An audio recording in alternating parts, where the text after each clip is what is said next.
FM. The night comes alive. বিশ্বাস করা না করাটা আপনার ব্যাপার।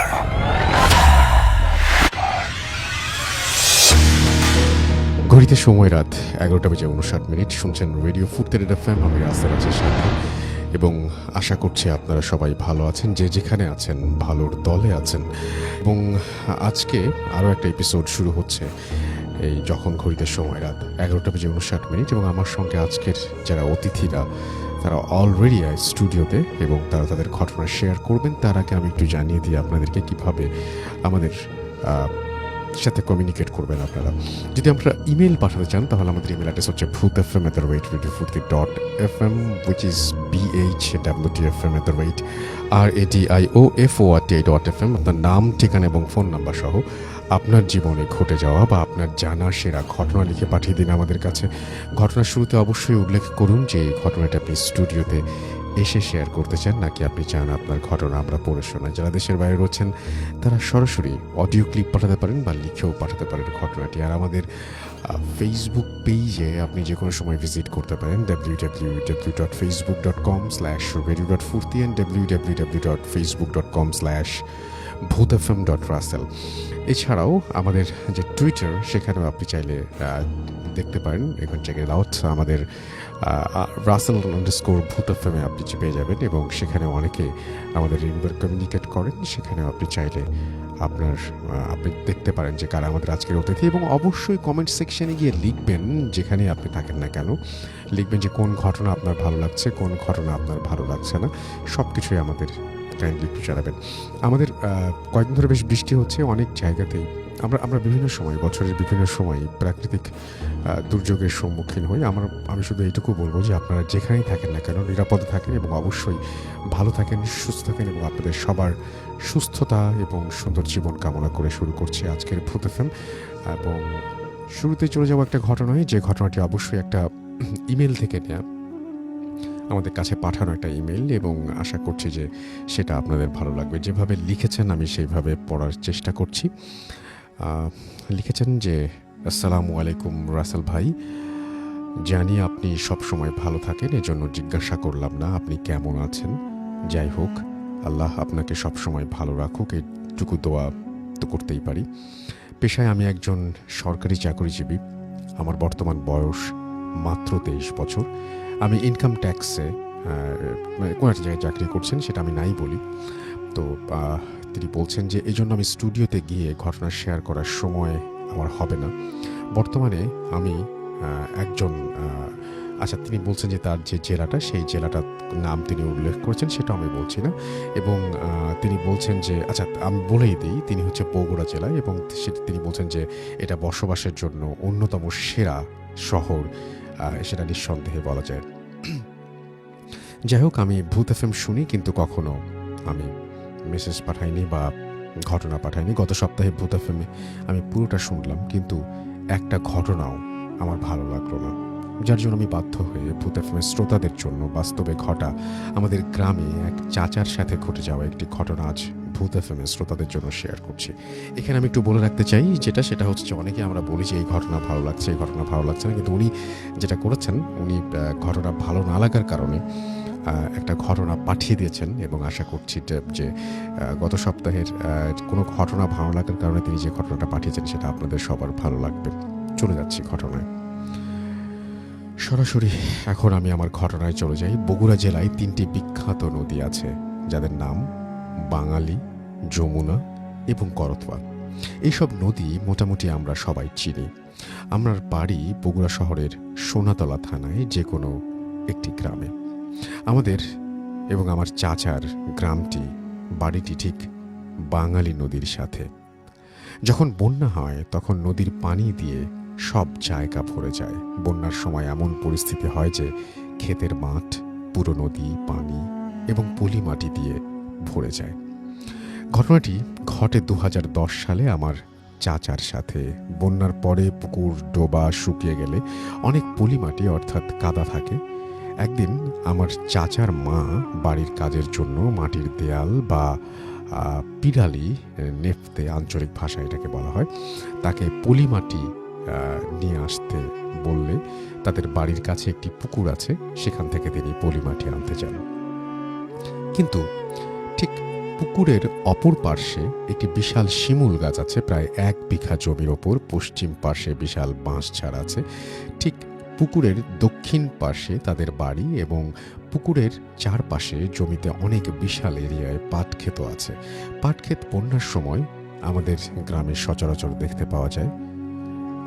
শিমুল গাছে তুলা হলে সেই তুলা বাতাসে পুরো আমাদের গ্রামে ছড়িয়ে পড়ে। শিমুল গাছটি দেখলে অনেকের ভয়ও লাগে। দিনের বেলায় অনেক সময় মানুষ সেখানে যেতে চায় না। আমার চাচা সেই দিন তার মায়ের কথায় পলিমাটি আনতে যায় শিমুল গাছের নিচে সেই পুকুরে। বেশ, পলিমাটি নিয়ে সেদিন বাসায় আসে, কিন্তু আসল ঘটনাটি ঘটে সেই দিন রাত থেকে। দেখা যায় যে সেদিন থেকে আমার চাচার আচার আচরণ ব্যবহার সব অন্যরকম। সেদিন রাতে তাকে আর বাসায় পাওয়া যায় না। অনেক খোঁজার পরে গাছটিতে পরের দিনে দেখা যায় আমার চাচা ঠিক সেই শিমুল গাছের ওপরে বসে আছে, অথচ শিমুল গাছটি ছিল অনেক বিশাল। গাছটিতে ওখানে অত ওঠা ওনার পক্ষে অস্বাভাবিক। সে গাছে বসে বিভিন্ন লোকজনকে তার সাথে গাছে উঠে বিভিন্ন ধরনের তার খেলা করার কথা বলছে।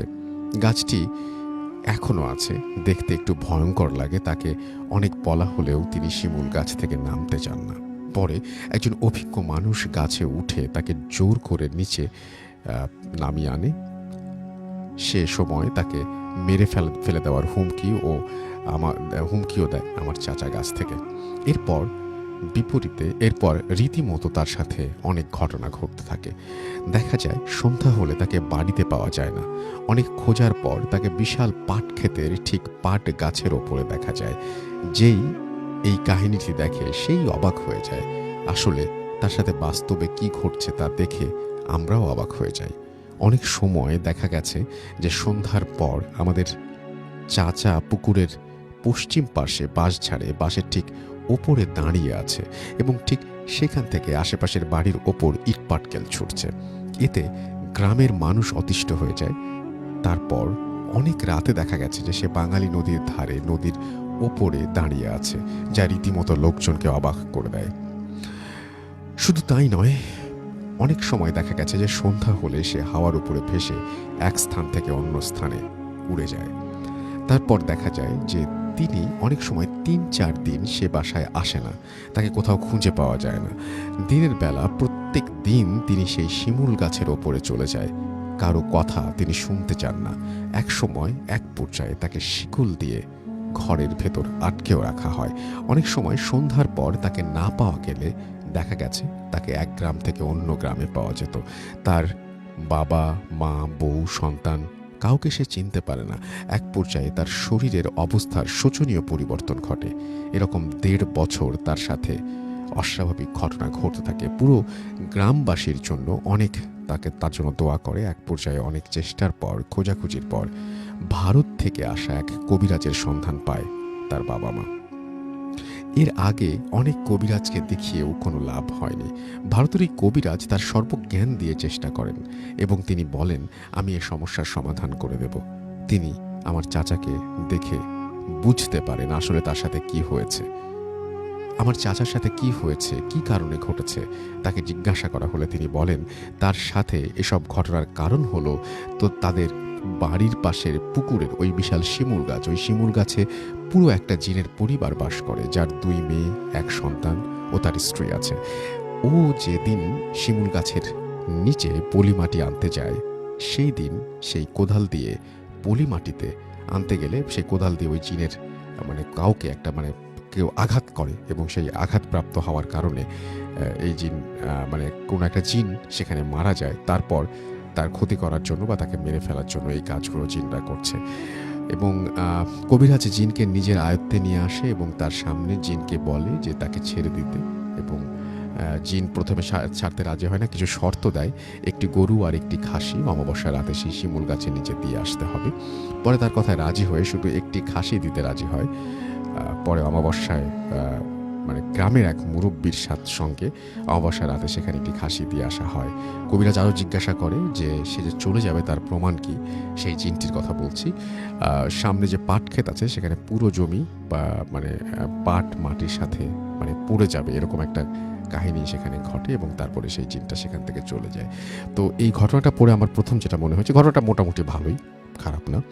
তবে একটা জিনিস বলবো, সেটা হচ্ছে যারা বলেন যে আপনি যেরকম বলেছেন যে গত সপ্তাহে কোনো ঘটনা ভালো লাগেনি বলে এই ঘটনাটি পাঠিয়েছেন, ব্যাপারটা হচ্ছে যে আমাদের একটা মেইন প্রবলেম যেটা হয় সেটা হচ্ছে আমাদের কাছে যে ঘটনাটা থাকে সেই ঘটনাটা সবসময় আমাদের কাছে সবচাইতে বেশি ভালো মনে হয়। সেটা দোষের কিছু না, সেটা সবসময় তাই মনে হয় যে আমার ঘটনাটি ভালো। কিন্তু এই ঘটনাটি কেমন সেটা আমি বলবো না, সেটা আজকের ফেসবুকে যারা লিখছেন তারাই লিখবেন, তারাই জানাবেন এবং আশা করছি যে তারা ভালোই লিখবেন। আমি চলে যাব আমাদের প্রথম অতিথির কাছে। আপনার নামটা প্লিজ একটু বলবেন, আপনি কোথা থেকে এসেছেন সেটা একটু বলবেন, তারপরে আপনার ঘটনায় যাব আমরা। থ্যাংক ইউ রাসেল ভাই। You are most welcome. আমার নাম আজাদ। জি। আমি পেশায় আইনজীবী। জি। সুপ্রিম কোর্টের হাইকোর্ট ডিভিশনে প্র্যাকটিস করি। জি। আমরা সরি আপনার ঘটনায় যাই তাহলে। জি। আমার মূলত দুটো ঘটনা, জি। একটা আমার পার্সোনাল এক্সপিরিয়েন্স আর আরেকটা আমার বাসা নিয়ে। জি। সেটা আমার স্ত্রীর ঘটনা। আচ্ছা, প্রথমে আমার ঘটনা দিয়ে শুরু করি। আপনার যেটা ইচ্ছা, কোনো সমস্যা নেই। ওকে। তো আমি যখন ক্লাস 5 বা 6-এ পড়ি, এটা 97, 98 হয়তো ওই সময়কার ঘটনা। জি। তো ওই সময় আমি থাকতাম ইস্কাটনের দিলু রোডে। আচ্ছা। দিলু রোডে থাকতাম এবং আমরা 3 তলায় থাকতাম এবং আমার যে ঘরটা ছিল, আমার রুমটা বেশ আয়তনে বেশ বড় ছিল। এত বড় ছিল যে আমি ছোটবেলা তো আমি আমার ছোট বোনকে নিয়ে ক্রিকেট খেলতাম রুমের ভিতরে। আচ্ছা। তো প্রতিদিনই ক্রিকেট খেলতাম। বিকালবেলা একদিন খেলা শুরু করলাম, বিকাল গড়িয়ে সন্ধ্যা হয়ে গেল। জি। তো আমার রুমের সাথে একটা বারান্দা ছিল, বেশ লম্বা বারান্দা। ওই বারান্দায় আবার পাশের বাসার কোন একটা গাছ এসে বারান্দার ভেদ করতো, পাতা ঢুকে যেত। তো একদিন ক্রিকেট খেলছি আমার ছোট বোনের সাথে, খেলতে খেলতে সন্ধ্যা হয়ে গেল, আজান দিয়ে দিল। আমার বারান্দার দরজা লাগানো ছিল। জি। তো এক পর্যায়ে আজানের পরে একটা ঘটনা ঘটলো যেটা খুব ক্লিশেড, এটা খুব কমন ঘটনা কিন্তু আমার সাথে ঘটেছে। সেটা হচ্ছে আমি বারান্দার দরজায় নক শুনলাম। জি। নক মানে 3টা নক। ওই 3টা নকের ঘটনা অনেক শুনি, আমার ক্ষেত্রেও 3টা নকই হয়েছে ঠিক এভাবে। আমি জানি না শ্রোতারা শুনতে পাচ্ছেন কিনা, বাট হ্যাঁ, শুনতে পাচ্ছেন। এরকম 3টা নক হয়েছে। আচ্ছা। তো ওই সময় আমার বাসায় আমার এক খালাতো বোন থাকতেন, আমার থেকে বয়সে বড়। তো আমি ধারণা করেছিলাম যে উনি হয়তো বিকালে বারান্দায় ছিলেন, তো উনি এখন সন্ধ্যা হয়ে গেছে, বারান্দা থেকে রুমের ভেতর ঢুকবেন। জি। তো উনি হয়তো এই জন্য আটকা পড়েছেন, বারান্দার দরজা যেহেতু লাগানো। তো উনি নক করছে যাতে আমি দরজাটা খুলে দিই। তো আমি মজা পেয়ে গেলাম যে আমার খালাতো বোনকে বারান্দায় আটকে ফেলেছি, ঢুকতে দেবো না ভিতরে।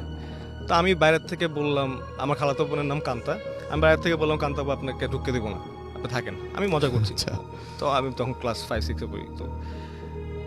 তো কিছুক্ষণ পর আবার নক, ঠিক এভাবে 3টা নক। তো আমি আরও মজা পেলাম। তখন আমি করলাম কি, মজার ছলে আমি গিয়ে আমি উল্টা নক করলাম দরজায়, এবং আমি ঠিক এভাবে নক করলাম। আমি নক করার সঙ্গে সঙ্গে ইমিডিয়েটলি আবার 3টা knock reply, as if respond করছে। আচ্ছা। সো আমি 3টা নক করলাম আর সঙ্গে সঙ্গে 3টা নক। এটা করার পর আমি কিছুক্ষণ আবার মজা নিলাম যে আপনাকে ভেতরে ঢুকতে দেবো না। পরে আমি আবার গিয়ে নক করলাম এবং আমার নক করার সঙ্গে সঙ্গে রিপ্লাই, 3টা নক। আচ্ছা। তো একটা পর্যায়ে গিয়ে আমি ভাবলাম যে আমার বড় বয়সে ওনাকে এরকম আটকে রাখবো না, তো খুলে দিলাম দরজা এবং স্বাভাবিকভাবে দরজার ওপারে কেউ ছিল না। এবং এটা আপনার সাথে একদম মানে আপনার সামনাসামনি আপনার নিজের দেখা একটা ঘটনা এবং এটা আশ্চর্যজনক। I have experienced it myself এবং this is probably the only experience that I have come across, আমার নিজের একটা এক্সপিরিয়েন্স করার ঘটনা এবং খুবই ক্লিশে ঘটনা। আমি অনেক ভূতের গল্প শুনেছি, আমি ছোটবেলা থেকে ভূতের গল্প শুনতাম যে নকিং এর বিষয়টা, জি, আর 3টা নকের বিষয়টা।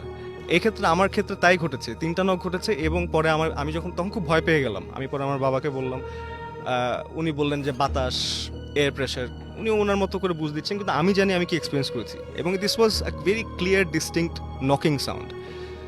তো ওইটা হচ্ছে আমার প্রথম ঘটনা, আমি বেশ ভয় পেয়েছিলাম সেবার। আচ্ছা।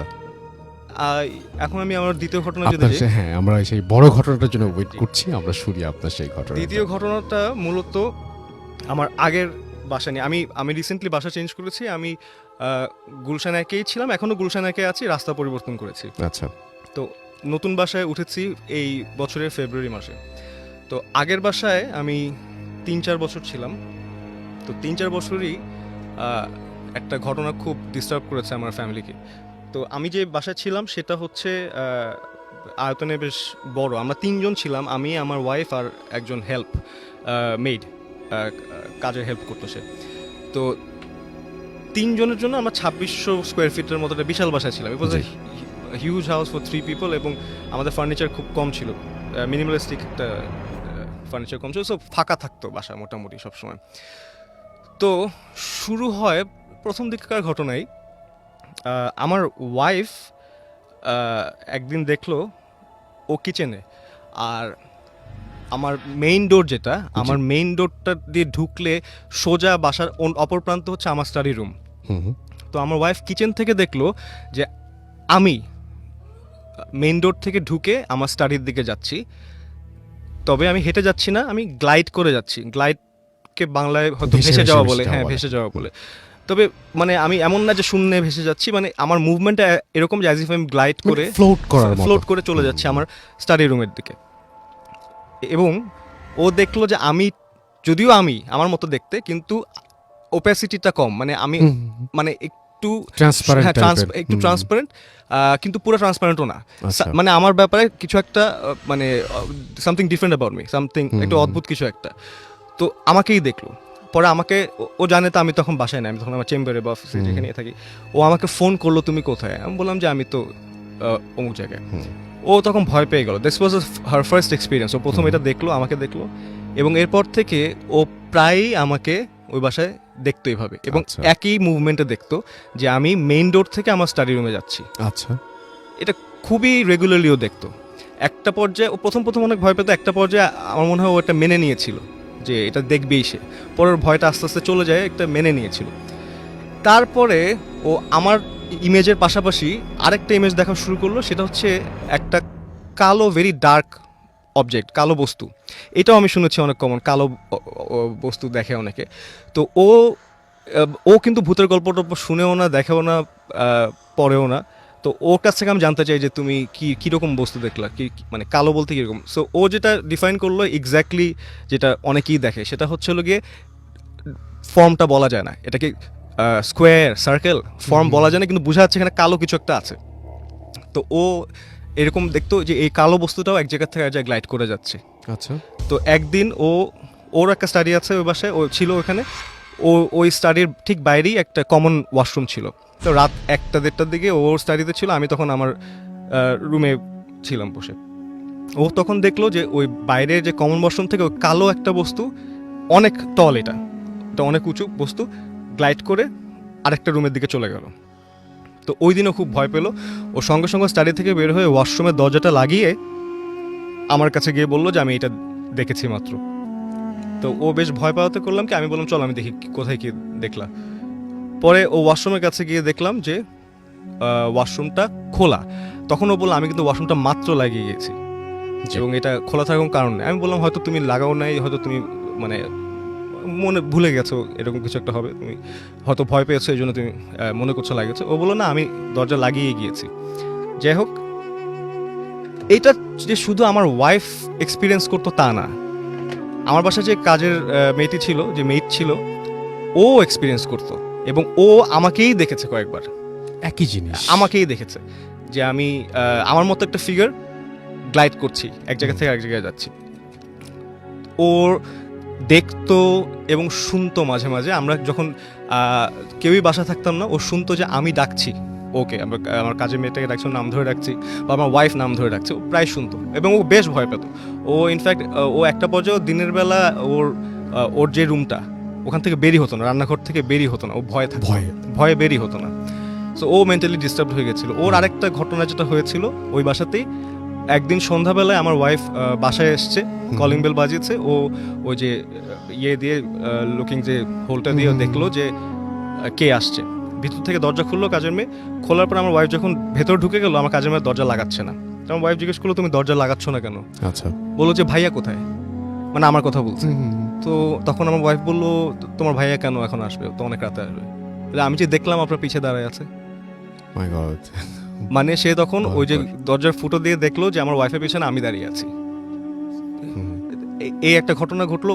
তো আমাদের তখন বাসার অবস্থা হলো কি সবাই মোটামুটি ডিস্টার্ব, এগুলো রেগুলার দেখছে, আমি দেখতাম না। I be very honest, very frank, আমি দেখতাম না। আমি অনেক দেখার অনেক চেষ্টা করেছি, আমি দেখতামই না। সামহাউ এটা কোনো সময় আপনার সাথে? আমার সাথে কখনো হয়নি। তো একটা পর্যায়ে গিয়ে যখন সবাই খুব ডিস্টার্ব, তো আমার ওয়াইফের ফ্যামিলি সূত্রে পরিচিত একজন হুজুর আছেন, হুজুর আলেম বলবো না কি বলবো আমি জানি না। তো উনি এগুলো আর কি এগুলো নিয়ে উনি এক্সপার্ট আর কি। তো ওনাকে আনা হলো, একদিন আসলেন। আসার পরে উনি দেখলেন এবং উনি এসেই উনি বললেন যে হি ফেল্ট সামথিং, এবং উনি তারপরে বললেন যে যেটা এখানে আছে ক্ষতি করার জন্য আছে, এবং সে বাসায় স্থায়ীভাবে ঢুকতে চায়, এবং সে তার আলটিমেট পারপাস হচ্ছে আমার ওয়াইফের সাথে অ্যাটাচড হওয়া, এবং সেই জন্য সে আমার ফর্মটাই নেয় যাতে গ্রহণযোগ্যতা পায়। এটা উনি বললেন, উনি জেনে শুনে বলেছেন অবশ্যই।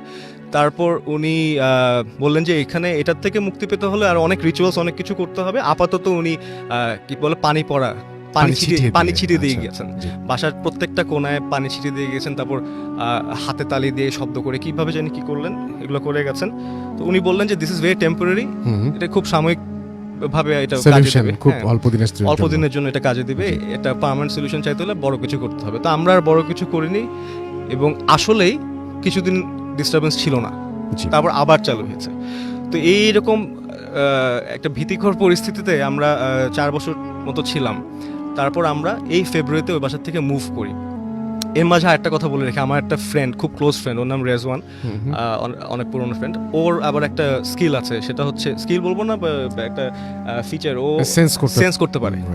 ও সেন্স করতে পারে, এবং এটা ওর রাশির জন্য কিনা আমি জানি না, বাট ও সেন্স করতে পারে, মোস্ট প্রবাবলি তুলা রাশি। হ্যাঁ, তো ও সেন্স করতে পারে। ও একদিন আমার বাসায় আসলো, বাসায় এসে আমার স্টাডিতে গিয়ে স্টাডি ওয়াশরুমে গেল, এবং ওর সঙ্গে সঙ্গে বলে দেয় সামথিং হিয়ার, কিছু একটা আছে। হি ফেল্ট সামথিং, এবং আমাকে দেখালো ওর প্রত্যেকটা পশমও দাঁড়িয়ে গেছে, হি হ্যাড গুজবাম্পস। তো আমি দেখলাম, এবং সে পুরা বাসা ঘুরলো, কিছু কিছু স্পটে গিয়ে বললো যে আমি এখন কিছু ফিল করছি। হি ফেল্ট কোথায় হেভি ফিল করছিল বা গুজবাম্পস হচ্ছিল, যেগুলো হয় আর কি, যেগুলো হয়। তো এগুলো আমরা এক্সপেরিয়েন্স করতে করতে ফাইনালি এই ফেব্রুয়ারিতে মুভ করলাম। যেটা লাস্ট ঘটনা ঘটলো ফেব্রুয়ারিতে, সেটা হচ্ছে মুভ করা শেষ, নতুন বাসায় গেলাম। এই জায়গাটা আমার খুব ইন্টারেস্টিং লেগেছে আসলে।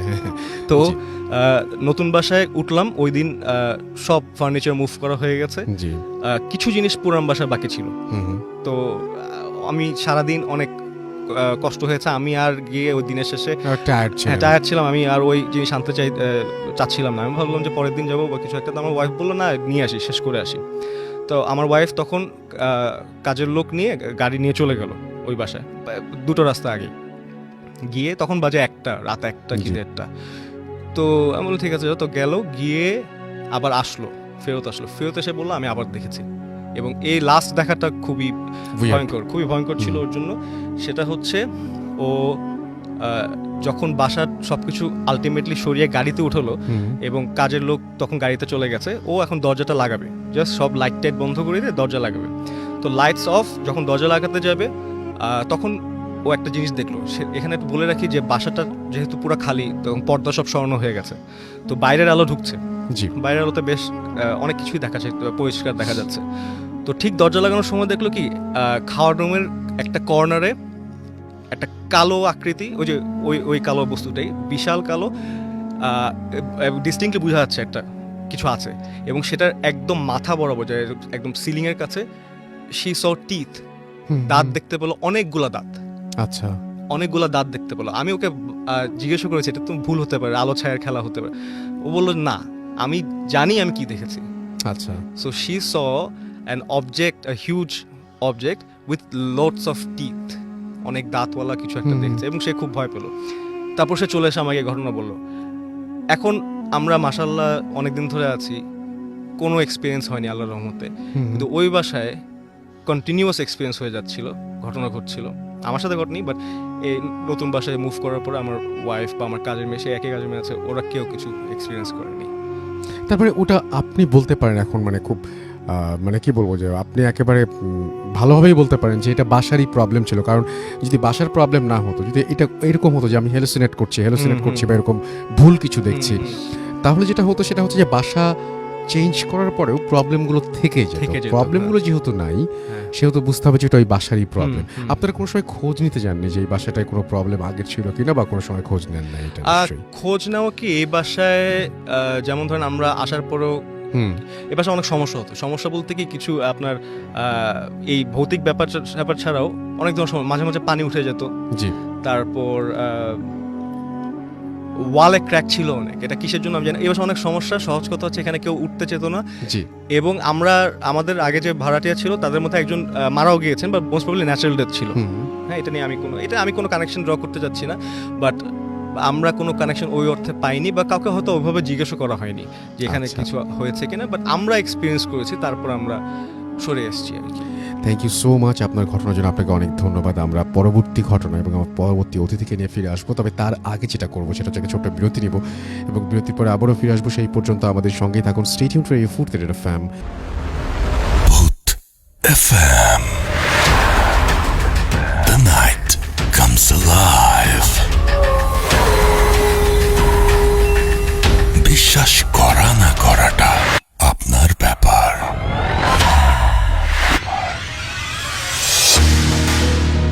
অফকোর্স বিশ্বাস করা বা না করাটা আপনার ব্যাপার। ঘড়িতে সময় রাত 12:26। আমি রাসেল আছি সাথে, এবং আমার সাথে রয়েছেন আজকের অতিথিরা। আপনাদের সবাইকে আরও একবার স্বাগত জানাচ্ছি ভূত এফএমে।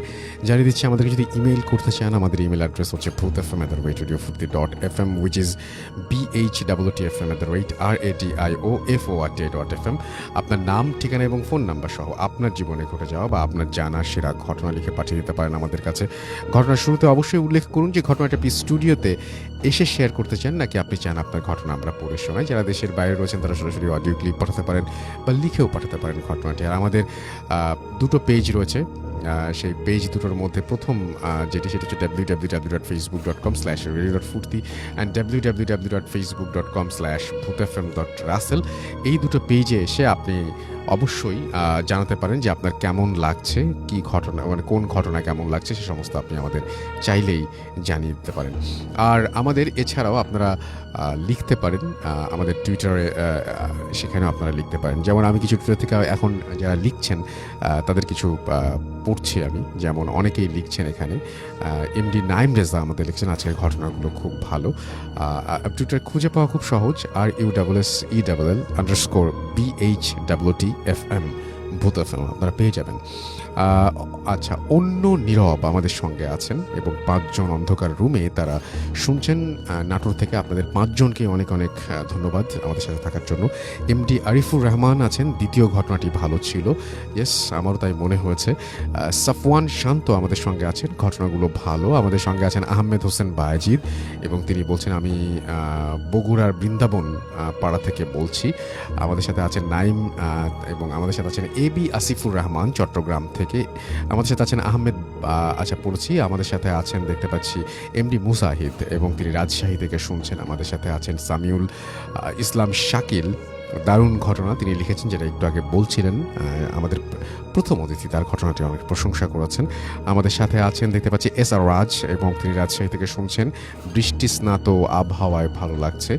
আমাদের সাথে আছেন দেখতে পাচ্ছি এছাড়াও সাইফুল ইসলাম, তিনিও বগুড়া থেকে শুনছেন। প্রথম স্টোরিটা ভালো লাগলো কারণ এই এলাকাগুলো ফিল করেছি। আচ্ছা, আমাদের সাথে আছেন দুর্জয় রয়, আমাদের সাথে আছে, এবং তিনি বলছেন সেকেন্ড স্টোরিটা ভালো লেগেছে তার কাছে। এমডি আসাদুজ্জামান নূর মুবিন আমাদের সাথে আছেন, লিখেছেন নাইস স্টোরি। আমাদের সাথে আছেন দেখতে পাচ্ছি অনেক দারুণ ঘটনা লিখেছেন শামীমুল ইসলাম শাকিল।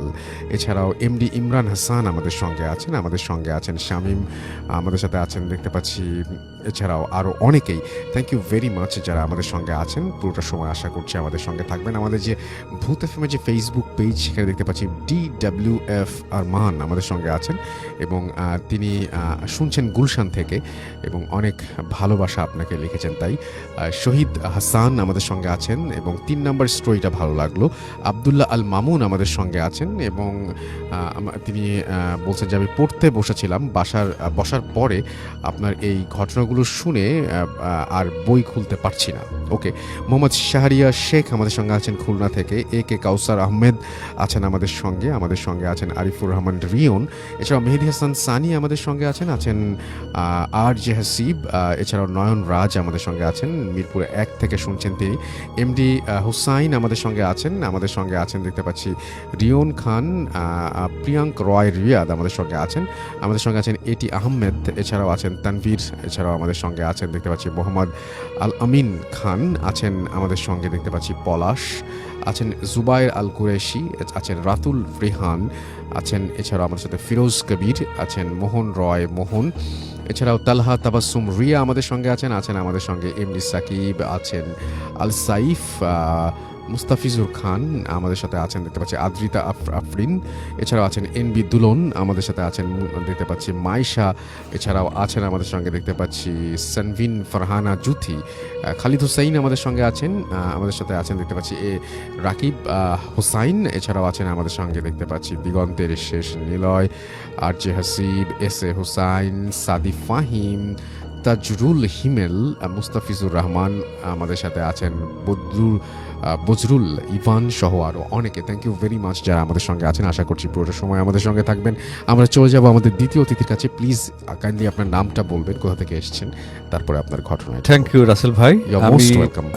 আমি মোহাম্মদ কামরুজ্জামান জুয়েল, আমি ধানমন্ডি থেকে এসেছি। আমি পেশায় একজন আইনজীবী এবং একটা বেসরকারি ব্যাংকে আইন বিভাগে কর্মরত আছি। জি, থ্যাংক ইউ ভেরি মাচ আমাদের সাথে আপনার এসেছেন এবং কষ্ট করে এসছেন। আশা করছি যে আপনার ঘটনাগুলো যারা শুনছেন তাদের ভালো লাগবে। আমরা একটা বড় ঘটনা দিয়ে শুরু করি। তো জি, যে দুটো ঘটনা আমি বলতে চাচ্ছি সে দুটো আসলে আমার আব্বুর সাথে ঘটে যাওয়া। জি, সো আমি প্রথমটা দিয়ে শুরু করছি। জি। তো আমার প্রয়াত আব্বু জনাব মতিউর রহমান এলাকার একজন প্রখ্যাত মুক্তিযোদ্ধা, জি, এবং এলাকার একজন সাহসী লোক হিসেবে পরিচিত ছিলেন, যার সম্পর্কে এলাকায় অনেকেই জানেন। তো ঘটনাটা আব্বুর সাথে ঘটে যাওয়া 82 কি 83 সালের দিকের ঘটনাটা। তো ঘটনাটা ঘটে এইভাবে, বাজারে আমাদের ওষুধের দোকান ছিল। জি, আমাদের জেলাটা টাঙ্গাইলে, ঘাটাইল থানার কোনো একটা গ্রাম। তো দোকানপত্র শেষ করে আব্বা বাড়ির দিকে যাচ্ছেন, পথিমধ্যে একটা স্কুল পড়বে, প্রাইমারি স্কুল।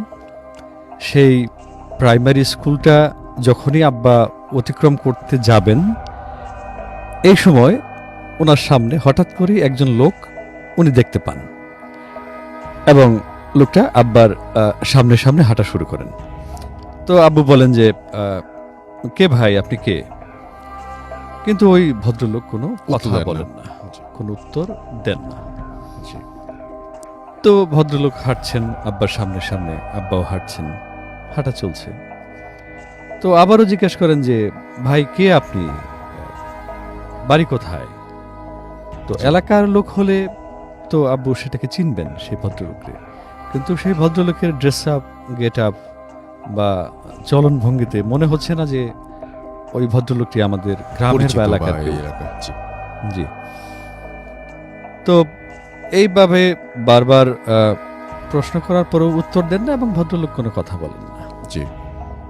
তখন আব্বুর মধ্যে এক ধরনের একটা জিদ চাপে যে, ঠিক আছে, দেখি আমি তাহলে একটু জোরে বা দ্রুত হেঁটে গিয়ে আমি ভদ্রলোককে একটু ধরার চেষ্টা করি, সামনে গিয়ে দাঁড়ানোর চেষ্টা করি যে আসলে উনি কে। আচ্ছা, পরিচয়টা বা চাক্ষুষভাবে দেখি যে এত কথা বলছি, সে আমাকে কোনো পাত্তাই দিচ্ছে না।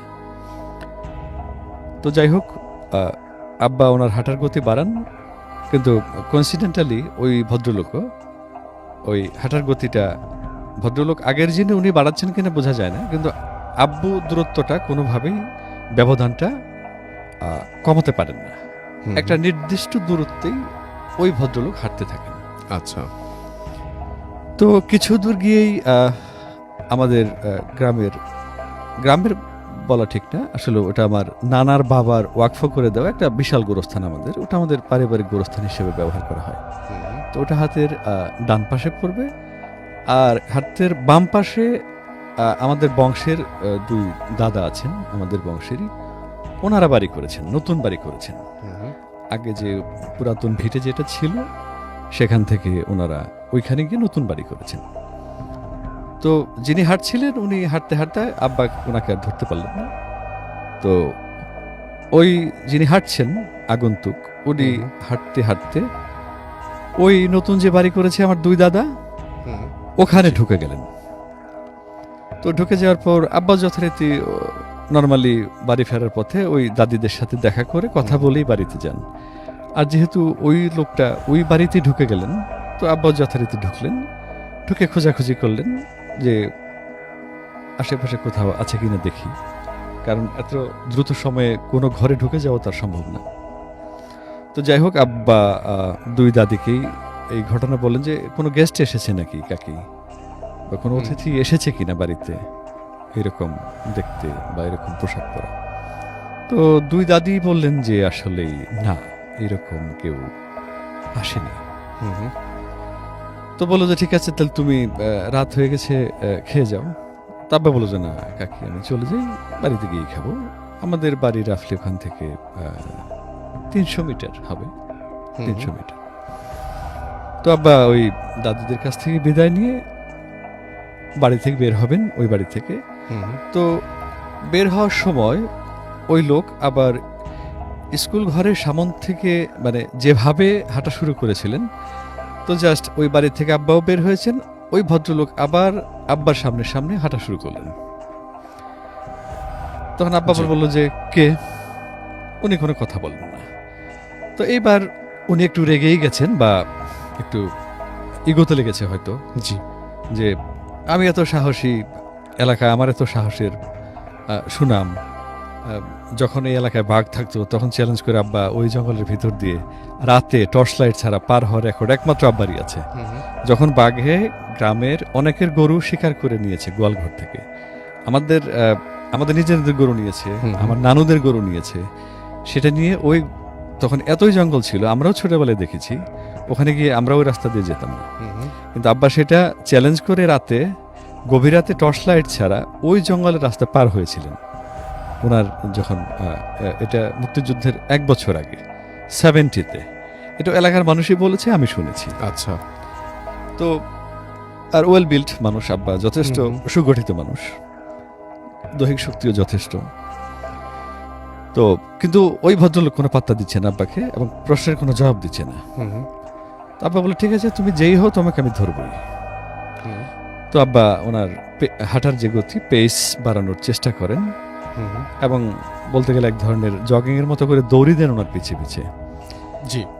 বাট ওই ভদ্রলোকের যে গতি বা ব্যবধান, যেটা আপনি যতই দৌড়াচ্ছেন, উনি ওই নির্দিষ্ট দূরত্বেই উনি পথ চলছেন, হেঁটে যাচ্ছেন। এবং উনি যে মাটির উপর দিয়ে হেঁটে যাচ্ছেন বা এরিয়াল কোনো কিছু ফ্লোটিং, ওরকমও না, উনি নর্মালি মাটি দিয়েই হেঁটে যাচ্ছেন। হালকা শব্দও হচ্ছে। জি। কাঁচা রাস্তা, তখনও পাকা হয়নি, এখন পাকা হয়ে গেছে। ওটা কোনোভাবেই পাত্তা দিচ্ছেন না, কোনো কথার জবাব দিচ্ছেন না। তো আব্বা ভাবলেন যে ঠিক আছে, আমি তোমার পিছে পিছে একটা নির্দিষ্ট জায়গা আছে, উনি মনে মনে ভাবছেন যে এরপরে তুমি সেই জায়গাটা আর পার হতে পারবে না। সেটা হচ্ছে আমাদের গ্রামেরই পূর্ব দিকে একটা, তখন ওখানে একটা তেঁতুল গাছ ছিল, এবং ওখানে একটা নালার মতো ছিল, যেখানে আসলে অলমোস্ট তীব্র শীতের সময়টা ছাড়া নর্মালি ওখান দিয়ে হেঁটে পার হওয়া যেত না। সেটা আমরাও দেখেছি। অনেক গরু পড়েছে সেখানে। সারফেসটা হয়তো অ্যাপারেন্টলি দেখা যাচ্ছে যে ড্রাই, শুকনা, কিন্তু আসলে রাসেল ভাই বিষয়টা হচ্ছে যে নিচে থকথকে কাদা, লাল মাটি, সেখানে অনেক গরু পড়েছে। দেখেছি গরুগুলো কিভাবে তুলতে হয়, সেটা আমরা দেখতেও গিয়েছি যে গরু আটকা পড়েছে ওখানে, গরু আর উঠতে পারছে না। তখন আব্বার ধারণা হচ্ছে যে ওখান থেকে এই রাস্তাটুকু পার হওয়ার ক্ষমতা কোনো অন্তত হিউম্যান বিং এর নেই, সম্ভব না, তার সম্ভব না। রাইট। হয়তো তাকে ওই ডান পাশে যে বাড়ি আছে, জি, ওই বাইপাস দিয়ে ওনাকে পার হতে হবে। আচ্ছা। কিন্তু ওই আগন্তুক বা অশরীরী, উনি অশরীরী না, শরীরী, যেভাবে হাঁটছেন, উনি ওই ডান দিকে যে বাইপাসটা, যেটা অন্য মানুষদের বাড়ির উপর দিয়ে, সেটা দিয়ে না গিয়ে উনি সরাসরি ওই যে রাস্তাটা নালা ছিল, ভয়াবহ নালা, যেখানে মানুষও পার হতে পারতেন না, সেই দিকেই গেলেন। তো আব্বা মনে মনে খুশি হলেন যে ঠিক আছে, এখন তো তুমি ওই জায়গাটা পার হতে পারবা না। রাইট। হ্যাঁ জি, এখন তোমাকে ঘুরতে হবে, ঘুরলে তোমার সাথে আমার ফাইট হবে বা যাই হোক আমি দেখবো সেটা। কিন্তু আব্বাকে অবাক করে দিয়ে ওই যে লোক, ওই যে অংশটা যে বিভৎস কাদাময় এবং যেটা আসলে নর্মালি পাসেবল না, পার হওয়া যায় না, সেটা উনি অবলীলায় পার হয়ে চলে গেলেন। তখন আব্বা একটু ঘাবড়ে গিয়েছেন, বলল যে আমার একটু সিক্স সেন্স বলল যে না তুমি আর আগায়ও না, এবং আমার শরীরটা একটু কাটা দিয়ে উঠলো, একটু গুজবাম দেখা দিল। আচ্ছা, না আমি বোধহয় আর আগানো ঠিক না। তখন ওপারে গিয়ে ওই লোকটা আবার যেভাবে বলেছেন আমার স্পষ্ট মনে আছে, ওপারে গিয়ে জাস্ট 3টা হাতের তালি দিয়েছে, বেশ জোরে 3টা হাতের তালি, 3টা ক্ল্যাপিং করেছেন। এবং সুস্পষ্টভাবেই আব্বা বলেছেন যে আমি শুনতে পেয়েছি সে নাকি স্বরে বলেছে, মানে একটা নাকি স্বরে যে এইবার তুই বেঁচে গেলি। আচ্ছা, এইবার তুই বেঁচে গেলি। তখন আব্বা ওখান থেকে আসলে আর সাহস দেখাতে পারেননি, বাড়িতে চলে এসেছেন এবং অনেকের সাথে ঘটনা শেয়ার করেছেন এটা। জি। আর আমি আব্বার কাছে একাধিকবারই এগুলো শুনেছি, পারিবারিক বিভিন্ন আড্ডায়, মুক্তিযুদ্ধের গল্প প্লাস অনেক প্যারানরমাল গল্প। ওকে, আচ্ছা ঠিক আছে, আমরা আপনার কাছে আবারও ফিরে আসবো। ছোট্ট বিরতি নিয়ে আসি, বিরতি নিয়ে এক্ষুনি আপনার কাছে ফিরে আসছি। Stay tune two radio food thread FM and do food FM. The night comes alive. বিশ্বাস করা না করাটা আপনার ব্যাপার।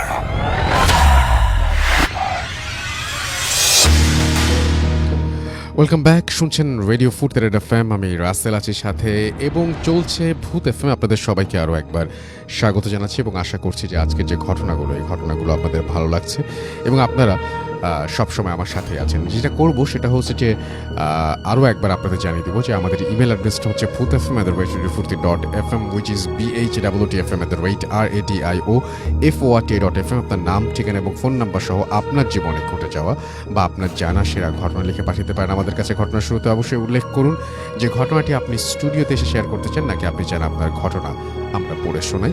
যারা দেশের বাইরে আছেন তারা সরাসরি অডিও ক্লিপ পাঠাতে পারেন বা লিখেও পাঠাতে পারেন ঘটনাটি। আমি যেটা করব সেটা হচ্ছে আমাদের যে রেডিও ফুর্তির পেজ, সেখান থেকে কিছু কমেন্ট পড়ব। মাসুদ হাসান সুমন আমাদের লিখেছেন নাইস স্টোরি ভাইয়া।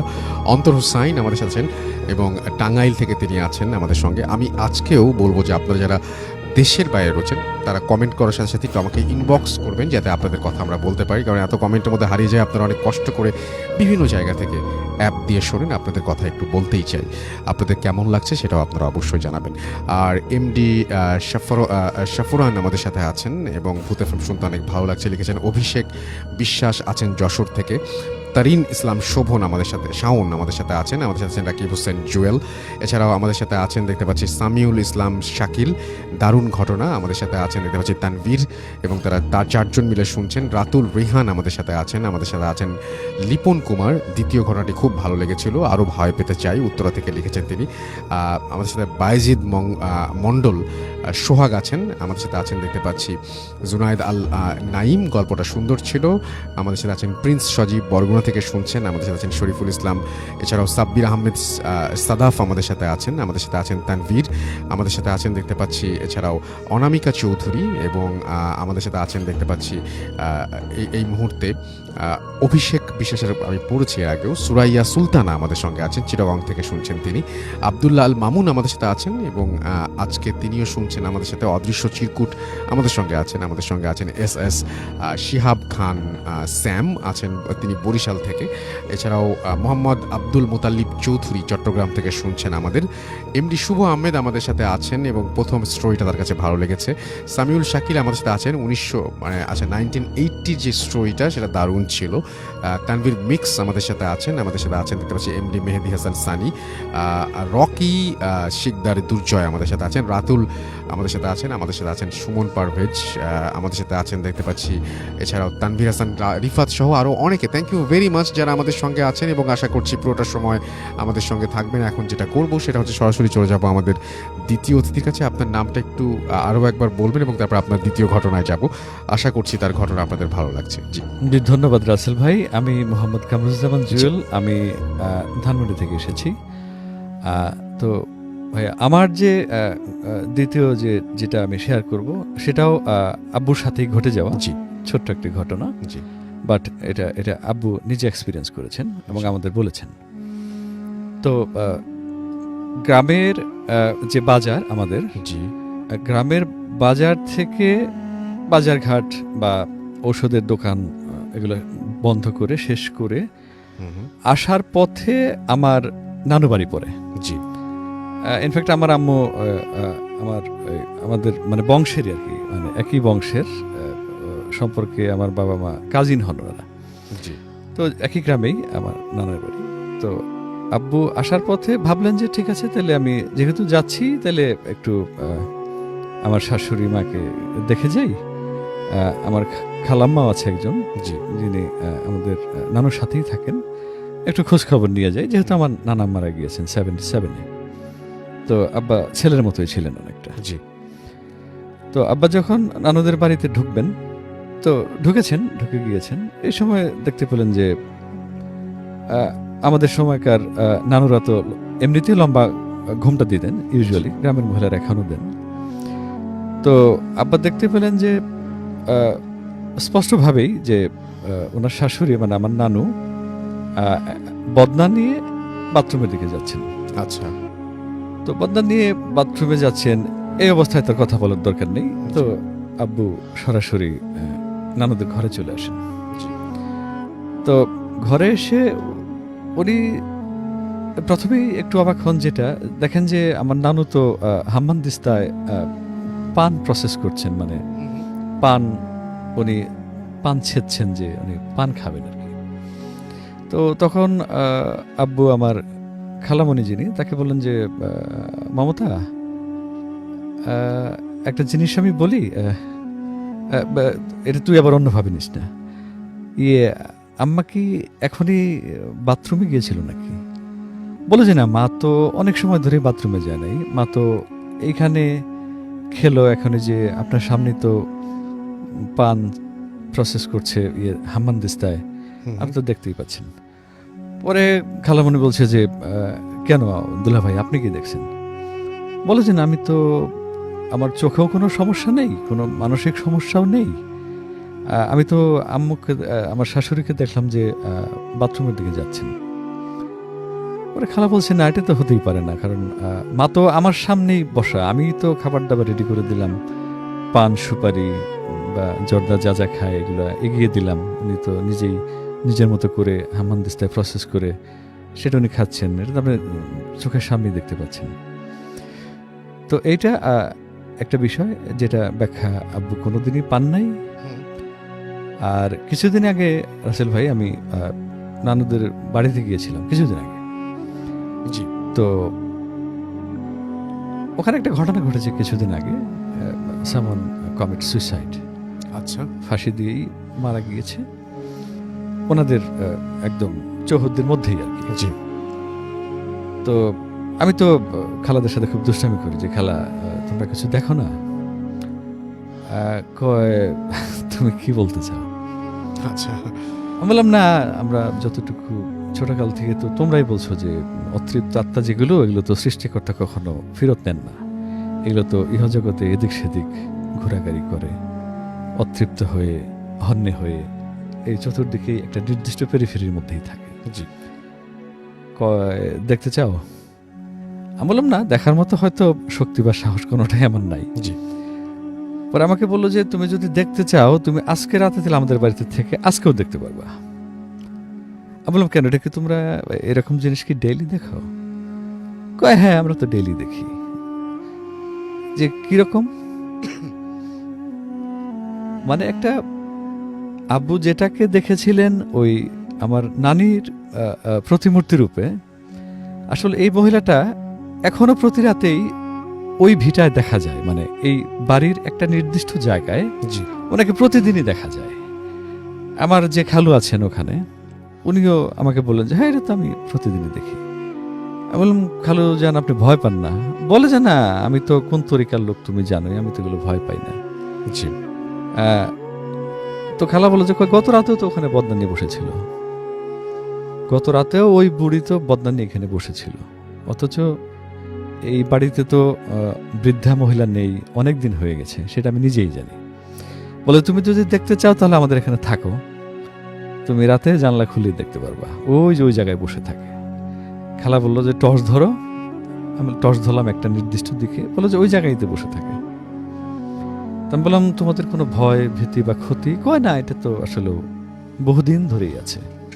জি তো এটা এই বুড়ি মহিলা কে বা কি, সেই অতৃপ্ত আত্মা কিনা, বা কিসের মানুষে, কিসের আশায় বা কি জন্য ঘুরে বেড়ায়, সেটা রাসেল ভাই অজ্ঞাত এবং ব্যাখ্যাতীত। আচ্ছা ওকে। যেটার ব্যাখ্যা কেউ পায়নি, ওই বাড়িরও কেউ পায়নি। জি আমার আব্বা তো বিজ্ঞান মানুষ ছিলেন, শিক্ষিত মানুষ ছিলেন, জি উনি এগুলো ইনফ্যাক্ট বিশ্বাসও করতেন না। জি বাট এই দুইটা ঘটনার পর থেকে বলেছিলেন যে হ্যাঁ, যে কোরআন শরীফের জিন যেটা আছে এটা দুষ্টগুলোও হতে পারে, বাট কিছু আছে আমাদের সেন্সের বাইরে, আমাদের বোঝার বাইরে, দেখার বাইরে, জি হয়তো অনেক কিছু আছে। ওকে। তো এই আর কি, রাসেল ভাই সময় পেলে আরো গল্প আছে, শেয়ার করবো ইনশাল্লাহ। Thank you so much. আপনার ঘটনার জন্য আপনাকে অনেক ধন্যবাদ এবং আমাদেরকে অনেকটা টাইম দিয়েছেন, এই জন্য আপনাদেরকে ধন্যবাদ।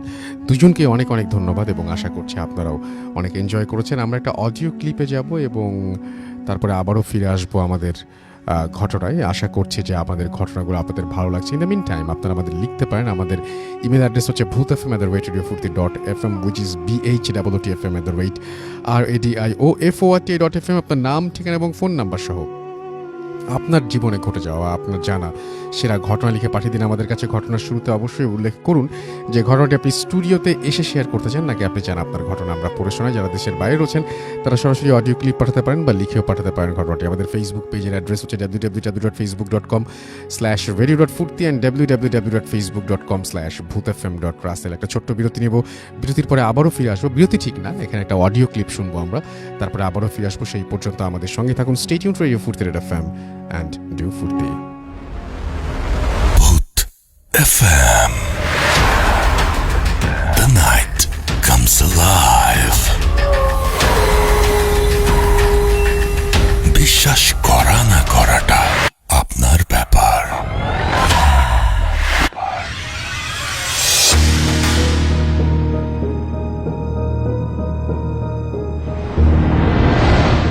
হ্যালো রাসেল, আসসালামু আলাইকুম। আমি আইরিন ঢাকা থেকে বলছি। জিজ্ঞেস করবো না কেমন আছেন, আমি জানি আপনি ভালো দলে সবসময় ভালোই আছেন, দোয়া করি যেন ভালো থাকেন। আমি ভূত এফএমের অনেক অনেক বড় একজন ফ্যান, কখনোই কোনো এপিসোড মিস করি না। আর এত হ্যাট্রিক একটা উইক শেষে ভূত এফএমটা শুনলে অনেকটাই নিজেকে ফ্রেশ মনে হয়। আরও অনেক দৌড়ে যাবেন, এই দোয়া রইল। এখন ঘটনাতে আসা যাক। আজকে আমি যে ঘটনাটি শেয়ার করব সেটা আমার নিজের সাথেই ঘটা। যদি ভালো লাগে তাহলে শ্রোতাদের শোনাবেন। অ্যাকচুয়ালি ঘটনাটি ঘটে মালয়েশিয়াতে। আমার আম্মা, আমার বোন ওখানে থাকে। সো আমি লাস্ট ইয়ার ডিসেম্বরে গিয়েছিলাম ভ্যাকেশনে। সো ওখানেই ঘটনাটা ঘটে। আমি 15 ডেজের মতো ছিলাম। আমি আমার বোনের অ্যাপার্টমেন্টের কথা একটু বলে রাখতে চাই আগে। আমার বোন কেলেই থাকেন, কুয়ালালামপুরে। যারা মালয়েশিয়া গেছেন বা থাকেন তারা জানেন যে সিটিটাই এরকম যে চারিপাশে পাহাড় আর মাঝখানে সিটিটা। সো আমার বোন খুবই নাম করা একটা কন্ডোতে থাকে। সো আমি ওটার নাম বলতে চাচ্ছি না কারণ সবাই চিনবে। আর রাসেল, আরেকটা জিনিস মনে রাখতে চাই যে ওখানকার কন্ডোগুলা আমাদের দেশের অ্যাপার্টমেন্টের মতো না। ওখানে 1000-1500 ফ্ল্যাট একটা কন্ডোতে থাকে। সো বিশাল বড়। সো আমি ফার্স্ট ডে গেলাম, অ্যাজ ইউজুয়াল আমার রাতের ফ্লাইট ছিল, আমি অনেক টায়ার্ড ছিলাম। সারাদিন ঘোরাঘুরি করলাম আমার বোনের সাথে, আমার টুইন সিস্টারও ছিল আমার সাথে। সো রাতে ঘুমালাম। আমার ফার্স্ট ডে ঘুমাতে 2টা কি 2:30 বাজলো। খাওয়া দাওয়া শেষে ঘুমাতে গেলাম, কোনো সমস্যা নেই। রাত্রেবেলা যখন আমি ঘুমালাম, আরেকটা কথা বলে রাখি রাসেল, যে আমার এই ধরনের এক্সপিরিয়েন্স আগে কখনোই হয়নি। আমার রাতের বেলা যখন ঘুমালাম, হঠাৎ ঘুমের মধ্যে আমার মনে হলো কিছু একটা এসে আমাকে ভর করেছে, মানে কিছু একটা এসে আমাকে ধরেছে। আমি চাচ্ছি যে এটা আমাকে ছেড়ে চলে যাক। আমি চিৎকার করছি, আমি চিৎকার করে আমার আম্মাকে ডাকছি, আমি আমার বোনকে ডাকছি, আমি দোয়া পড়ছি, কিন্তু কেউ আমার আওয়াজ শুনতে পাচ্ছে না। আমি চিৎকার করে যাচ্ছি আর এই জিনিসটা আমাকে ছাড়ছে না।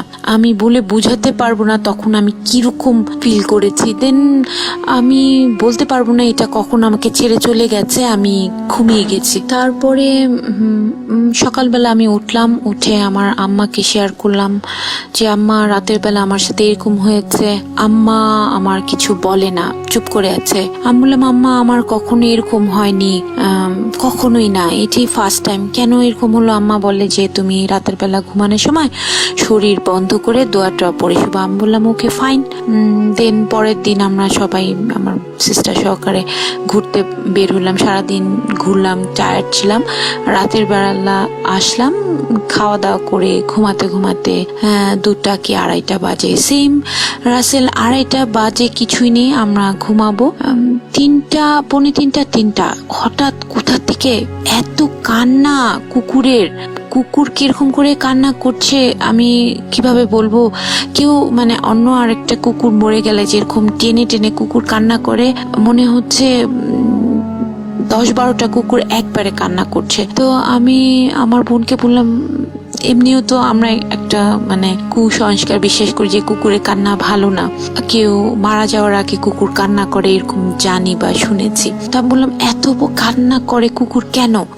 তখন আমার বোন বলে যে কিছু না ওগুলা, তুমি ঘুমাও। আমি বললাম আচ্ছা ঠিক আছে। আমরা ঘুমাতে গেলাম, অ্যাজ ইউজুয়াল ঘুমিয়ে গেলাম। পরের দিন সেম ঘোরাঘুরি, আবার খাওয়া দাওয়া। রাতের বেলা এসে আমি তখন আমার সিস্টারকে বলছি আজকে তুমি একটা জিনিস খেয়াল করে রাখবা। তখন আমার সিস্টার বলে কি?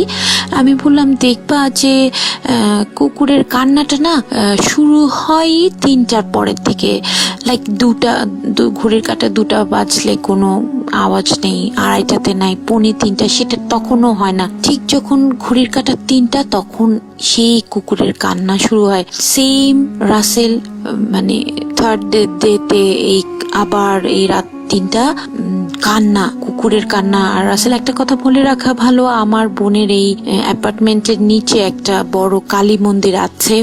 আর আমার বোনের অ্যাপার্টমেন্টটা আছে হলো 19th ফ্লোরে, ইট মিনস 19 তলায়। আর আরেকটা কথা বলে রাখি যে ওদের ফ্ল্যাটের যে উইন্ডোগুলা সেখানে কোনো গ্রিল নেই। আমাদের ঢাকাতে যেরকম দেখতে পাবেন গ্রিল আছে, ওদের বড় বড় উইন্ডো থেকে শুধু গ্লাস, কোনো গ্রিল নেই। সো আপনি পুরো সিটিটা উইন্ডোতে দাঁড়ালেই দেখতে পারবেন। অ্যাজ ইউজুয়াল আমার বোনের বেডরুমে বা অন্য রুমে আপনি দাঁড়ালেও পুরো সিটিটা দেখা যায়, একদম পুরা কুয়ালালামপুর সিটিটা দেখা যায়, পাশে ইভেন তো পাহাড়ও দেখা যায়। তো আমার বোনকে বললাম যে দেখো এই যে ঘড়ির কাঁটা 3টা, কুকুরের কান্না শুরু হয়েছে। আমার বোন বলে হ্যাঁ তাই তো। সো আমরা যেহেতু অনেক টায়ার্ড ছিলাম, মানে অনেকই টায়ার্ড ছিলাম, আমি আর সেই দিন আর ভালো লাগছিল না, আমি শুয়ে ঘুমিয়ে গেলাম। পরের দিন সকালবেলা উঠলাম, আমার বোন বলে একটা কথা কি জানো? আমি বললাম, আমার বোনকে জিজ্ঞেস করলাম যে কি? বলে তুমি তো ঘুমিয়ে গেলা, বাট আমি সারা রাত্র ঘুমাতে পারিনি। আমি বললাম যে কেন? বলে যে তুমি ঘুমিয়ে যাওয়ার পর কুকুরের কান্না তো আছে, আমার কেন জানি মনে হচ্ছিল কেউ এসে ঠিক উইন্ডোর পাশে এসে কান্না করছে। কিরকম? রাসেল বিশ্বাস করবেন না, আমার গুজবাম্প হচ্ছে আমার সেই ঘটনাগুলো মনে করে। একজন মহিলা কান্না করলে যেরকম মানে কাইন্ড অফ এরকম সুর করে নাকি সুরে কান্না করে। এরকম আমার বোন বলছে যে একটা মহিলার মতো কে জানি জানলার পাশে এসে কান্না করে। আমি তখন বললাম যে তোমরা তো কেউ বিশ্বাস করো না, না হলে আমার সাথে তো কখনো এরকম হয়নি, এখানে আসার পর থেকে এরকম কেন হচ্ছে আমাদের সাথে। দিন আমি আমার আম্মার সাথে শেয়ার করলাম, আমার আম্মা বললো যে তোমরা জানলা খুলে রাখবে না, ওটা আটকে ঘুমাবা। আমি বললাম ওকে ফাইন। আমার আম্মা কিছু জানে, কারণ আমার আম্মার সাথেও কিছু হয়েছে, কিন্তু কখনোই আমাদেরকে কিছু বলেনি আর যদি আমরা ভয় পাই। সো ডে 4 আমি আমার আম্মাকে বললাম যে আম্মা তুমি আজকে এই রুমে ঘুমাবা, কারণ আমি না ঘুমাতে ঘুমাতে আমার খুব সিক লাগছিল। তখন আমার আম্মা বললো ঠিক আছে আজকে আমি তোমাদের সাথে ঘুমাবো। যেই কথা সেই কাজ রাসেল, আমি আমার আম্মাকে নিয়ে ঘুমাতে গেলাম। বলে রাখা ভালো আমার আম্মা 5 ওয়াক্ত নামাজ পড়ে। আমার আম্মার রুমে 2টা কোরআন শরীফ আছে, সো আমরা ওই 2টা কোরআন শরীফ রেখে দিলাম যে আজকে ঘুমাবো। আমার আম্মা ঘুমাতে আসলাম, আমরা কথা বলছি তখন অনেক রাত্র, সেম ঘড়ির কাঁটা 3টা, আমার ওই সে কান্না শুরু। আমার আম্মা বলে যে তোমার এগুলো শুনতে হবে না, তোমাদেরকে তোমরা ঘুমাও। আমি বললাম ঠিক আছে। রাসেল আপনি বিশ্বাস করবেন না, আমি আমার আম্মার হাত শক্ত করে ধরে সেই দিন ঘুমাতে গেছি। আমার আম্মা তারপর দোয়াটা পড়ে আমার শরীর বন্ধ করে দিলেন, আমি ঘুমাতে গেলাম। আমার এখনো মনে আছে, আমি ডান দিকে ফিরলাম, ডান কাত হলাম, আমার আম্মা বাম কাত হলেন। এসি রুম, ফ্যান নেই কোথাও, সো কিছু পড়ার বা কোথাও কিছু নড়ার কোনো চান্স নেই। জানি না আমার লিসেনাররা বিশ্বাস করবেন কিনা, বাট এটা একদম সত্যি যে রুমে মানে আলমিরাতে থাকা একটা হ্যাঙ্গারটা ছিটকে এসে আমার পায়ে বরাবর পড়লো। আমি তখন কি চিৎকার দিব নাকি অন্ধকারের মধ্যে লাফ দিব, আমি নাকি আম্মাকে ডাকবো, আমি মানে আর ভয়ে শক্ত হয়ে গেলাম। তারপর আমি আমার আম্মার হাতটা ধরে আম্মাকে বললাম আম্মা। আমার আম্মা বুঝতে পেরেছে তখনই, কারণ আমার আম্মা আমার পাশে শোয়া ছিল। আমার আম্মা বলে যে তুমি ঘুমাও, কোনো নড়াচড়া করবে না, কোনো কথা বলবে না। তখন আমি আমার আম্মাকে জড়ায় ধরে দোয়াটা পরে শরীর বন্ধ করে আবার ঘুমাতে গেলাম। সেই ভয়টা তো আমার আছেই, কখন ঘুমিয়ে পড়েছি আমি বলতে পারবো না। সকালবেলা উঠলাম, তখন আমি আমার সিস্টারকে বললাম যে মালয়েশিয়াতে থাকে। আমার বোন বলে যে তোমরা বলে ভয় পাবা, এই জন্য আমি তোমাদেরকে কখনো কিছু বলিনি, বাট হ্যাঁ এখানে কিছু একটা আছে। এই যে এত অ্যাপার্টমেন্ট থাকার সত্ত্বেও কোনো বাঙালি স্টুডেন্ট বা যারা আসে বাংলাদেশ থেকে পড়ার জন্য ইউনিভার্সিটিতে, তারা এখানে এসে থাকতে পারে না, ওরা এখানে এসে টিকতে পারে না। আরেকটা কথা রাসেল বলে রাখা ভালো যে এই অ্যাপার্টমেন্টে সুইসাইড, মানে যারা সুইসাইড করে এরকম ঘটনা বেশ কিছু। কোনো ছেলে বা মেয়ে 19 তলা 20 তলা থেকে পড়ে গেছে এই ঠিক এই উইন্ডো দিয়ে। আমরা আসার 2 দিন পরে আরেকটা মেয়ে সুইসাইড করেছে। মানে আমার বোন বলে যে তোমরা বললে বিশ্বাস করবে না যে আমি তো এই বাসায় থাকি, রাতের অন্ধকারে ধরো তুমি শুয়ে আছো, বাথরুমের দরজাটা হঠাৎই খুলে যাবে, খুলে ধরো কোনো মহিলার একটা অবয়ব দেখা যাবে বা ও ডাকে বা এমন কিছু। আমি বলতে বলতে আমার সারা শরীর শিউরে উঠছে। রাসেল আরেকটা কথা আমি বলি যে আমার বোনরা ওখানে অনেক দিন ধরেই থাকে, সো ওরা অলমোস্ট ইউজ টু এইসবে। বাট আমরা যেহেতু এগুলো ফেস করি না, আমি অনেক হার্ড টাইম মানে পেয়েছি, কারণ আমরা অলমোস্ট 15 ডেজ ছিলাম। 15 ডেজে আমি এক রাতও ঘুমাতে পারিনি, এভরি নাইটে কিছু না কিছু হতো। তারপরে ঘটনায় আসা যাক। তার ডে 5 আমি আমার আম্মাকে বলছি যে আম্মা এইভাবে কিভাবে থাকবো, মানে এরকম কুকুরের আওয়াজ, দেন এরকম ঘরের ভিতরে এরকম। তারপর আমার আম্মা বলল যে আরেকটা কাজ করতে পারো, শরীর তো বন্ধ করে শুবে, লাইটটা তোমরা সুইচ অফ করো না, লাইটটা জ্বালিয়ে ঘুমাবা। আমি বললাম ওকে ফাইন, লাইট জ্বালিয়ে ঘুমাবো। তারপরের দিন আমরা লাইট জ্বালিয়ে ঘুমালাম। সেই দিন আমাদের সাথে আর কিছু হয়নি। পরের দিন ডে 6, হ্যাঁ ওরকম আমরা সেম সারাদিন ঘোরাঘুরি, টায়ার্ড, খাওয়া দাওয়ার পর ঘুম। এখন তো আমাদের এমন অবস্থা হয়েছিল, রাত আসলে আমাদের আর মানে ঘুম কি জিনিস সেটা মানে একটা আতঙ্কে পরিণত হয়েছিল, যেহেতু আমরা ইউজ টু না। ডে 6 আমরা ঘুমাতে গেছি, ওই দিনও লাইট জ্বালানো, উইন্ডোটা আটকানো, পর্দা লাগানো। রাসেল বিশ্বাস করবেন না, ঠিক এই ঘড়ির কাঁটা 3টা কিছু একটা এসে, 3:15 কি 3:30 কিছু একটা এসে বাড়ি খেলো সেই জানলাতে। মনে কি বাজ পাখির মতো একটা কিছু একটা, মানে ওখানে এসে পাখা ঝাপটাচ্ছে আর বারবার মানে পাখা সাউন্ডটা, আমরা কিন্তু কিছু দেখি না, সাউন্ড এরকম পাখাটা ঝাপটাচ্ছে আর চলে যাচ্ছে। তো এরকমই চলতে থাকে। এরকম আমরা 15 ডেজ ছিলাম। 15 ডেজে এভরি নাইটে কিছু না কিছু হতো, দরজায় টোকা পড়া বলেন, এরকম কিছু না কিছু ছিলই। তো রাসেল এই ছিল ঘটনা, অনেক বড় হয়ে গেল। ভালো লাগলে শোনাবেন। থ্যাংক ইউ সো মাচ তাকে এত সুন্দর একটা প্রোগ্রাম উপহার দেওয়ার জন্য। সরি আমি ঢাকা থেকেও আসতে পারিনি বলে। ভালো থাকবেন, আল্লাহ হাফেজ। Face it. Radio Money Furti. Radio Furti. Boot FM. The night comes alive. বিশ্বাস করা না করাটা আপনার ব্যাপার।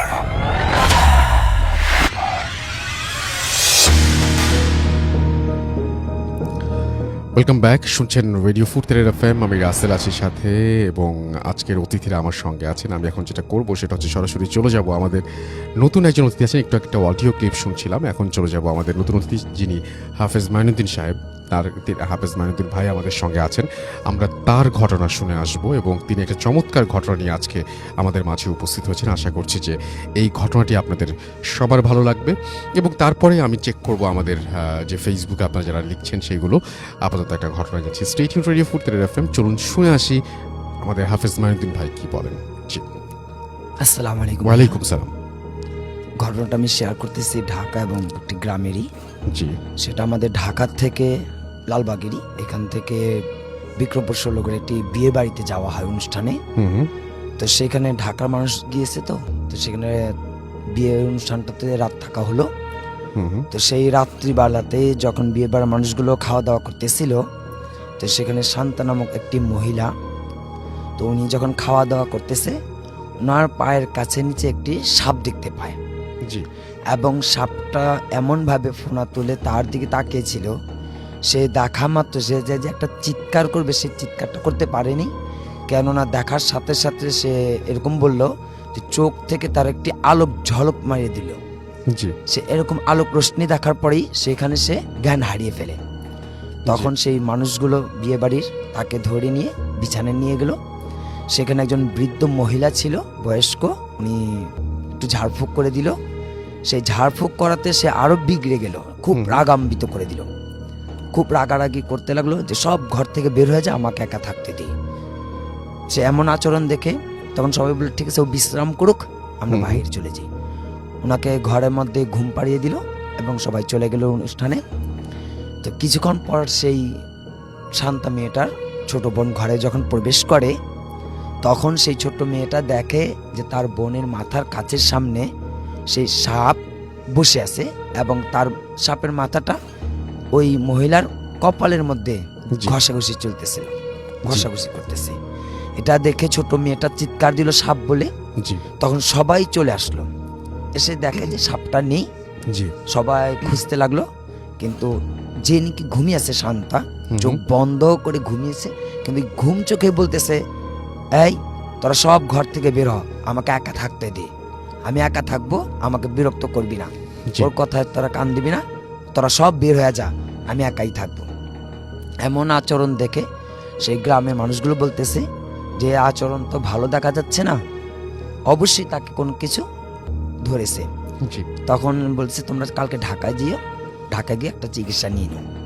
পরবর্তীতে তারা আসে ঢাকায়, এবং সন্ধ্যাকালীন সেখানে আমি উপস্থিত থাকি, সেখানে আমি যাই। যখন আমাকে নিয়ে যাওয়া হয়, সেখানে অদ্ভুত একটা বিষয় হইতেছে, আমি যাই দেখি যে উনি ঘুমিয়ে আছে, শুয়ে আছে। উনি আমাকে দেখার সাথে সাথে সবাইকে বলতেছে যে সব পথ থেকে সরে যা, একটা কেউ কাছে থাকবি না পথের কাছে, সবাই সরে যা, রাস্তা ক্লিয়ার করে দে, রাস্তা পুরো পরিষ্কার করে দে। তখন লোক তো ভরা ছিল যে কি হালত, কি অবস্থা, কি হয় দেখার জন্য। তো কিছু কিছু লোক আবার দাঁড়িয়েছিল এটা দেখার জন্য যে আমরা দেখবো এটা কি। আচ্ছা, তখন তারপর সে ওই রাগম্বিত বলতেছে সরে যেতে বলছি, তোরা সরিস না কেন, রাস্তা আমাকে পরিষ্কার করে দে, রাস্তা আমাদের কেউ দাঁড়াতে পারবি না, রাস্তা পুরো পরিষ্কার কর, রাস্তা ক্লিয়ার করে দে। তারপর সবাই চলে গেল, আমি বসলাম, বসার সাথে সাথে আমাকে বলতেছে আপনি কেন আসছেন, আপনি কেন আসছেন, আপনি জেনেই তো আসছেন, জানার পরেও আপনি কেন আসলেন? তখন আসছে আমি আপনাকেই দেখতে। বলুন না আপনি চলে যান, আপনি কিছু করতে হবে না, আপনি চলে যান আপনার স্থানে। তখন ঠিক আছে আমি চলে যাব। ওই মুহূর্তে কথা যখন বলতেছিলাম ঠিক ওই সময় তো কারেন্টটা চলে গেছে।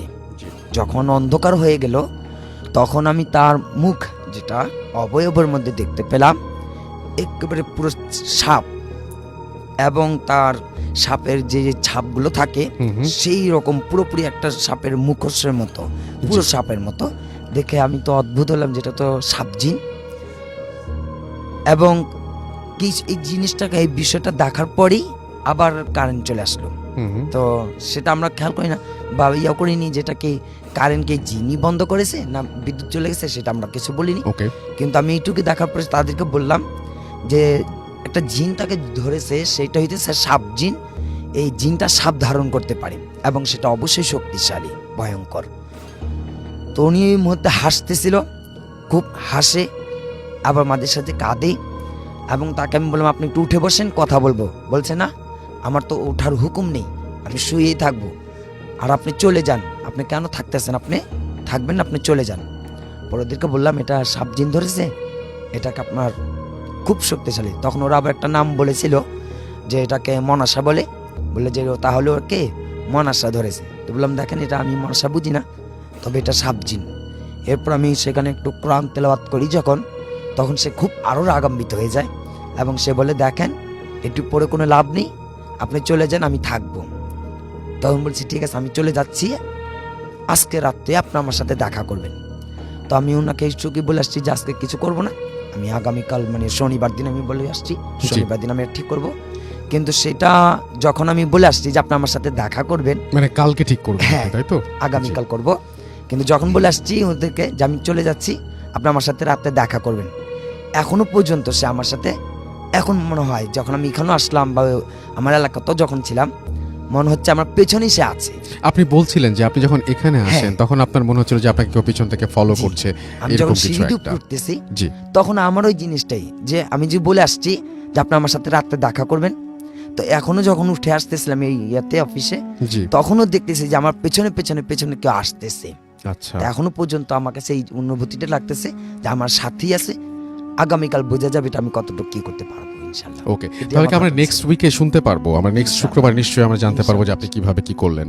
Thank you so much. আমরা নেক্সট উইকের অপেক্ষায় থাকলাম এবং এখন যেটা করব সেটা হচ্ছে আপনাদের পাঠানো যে সমস্ত আপনাদের যে সমস্ত কমেন্ট জায়গা যেগুলো আছে সেগুলো আমি একটু পড়ে ফেলতে চাই।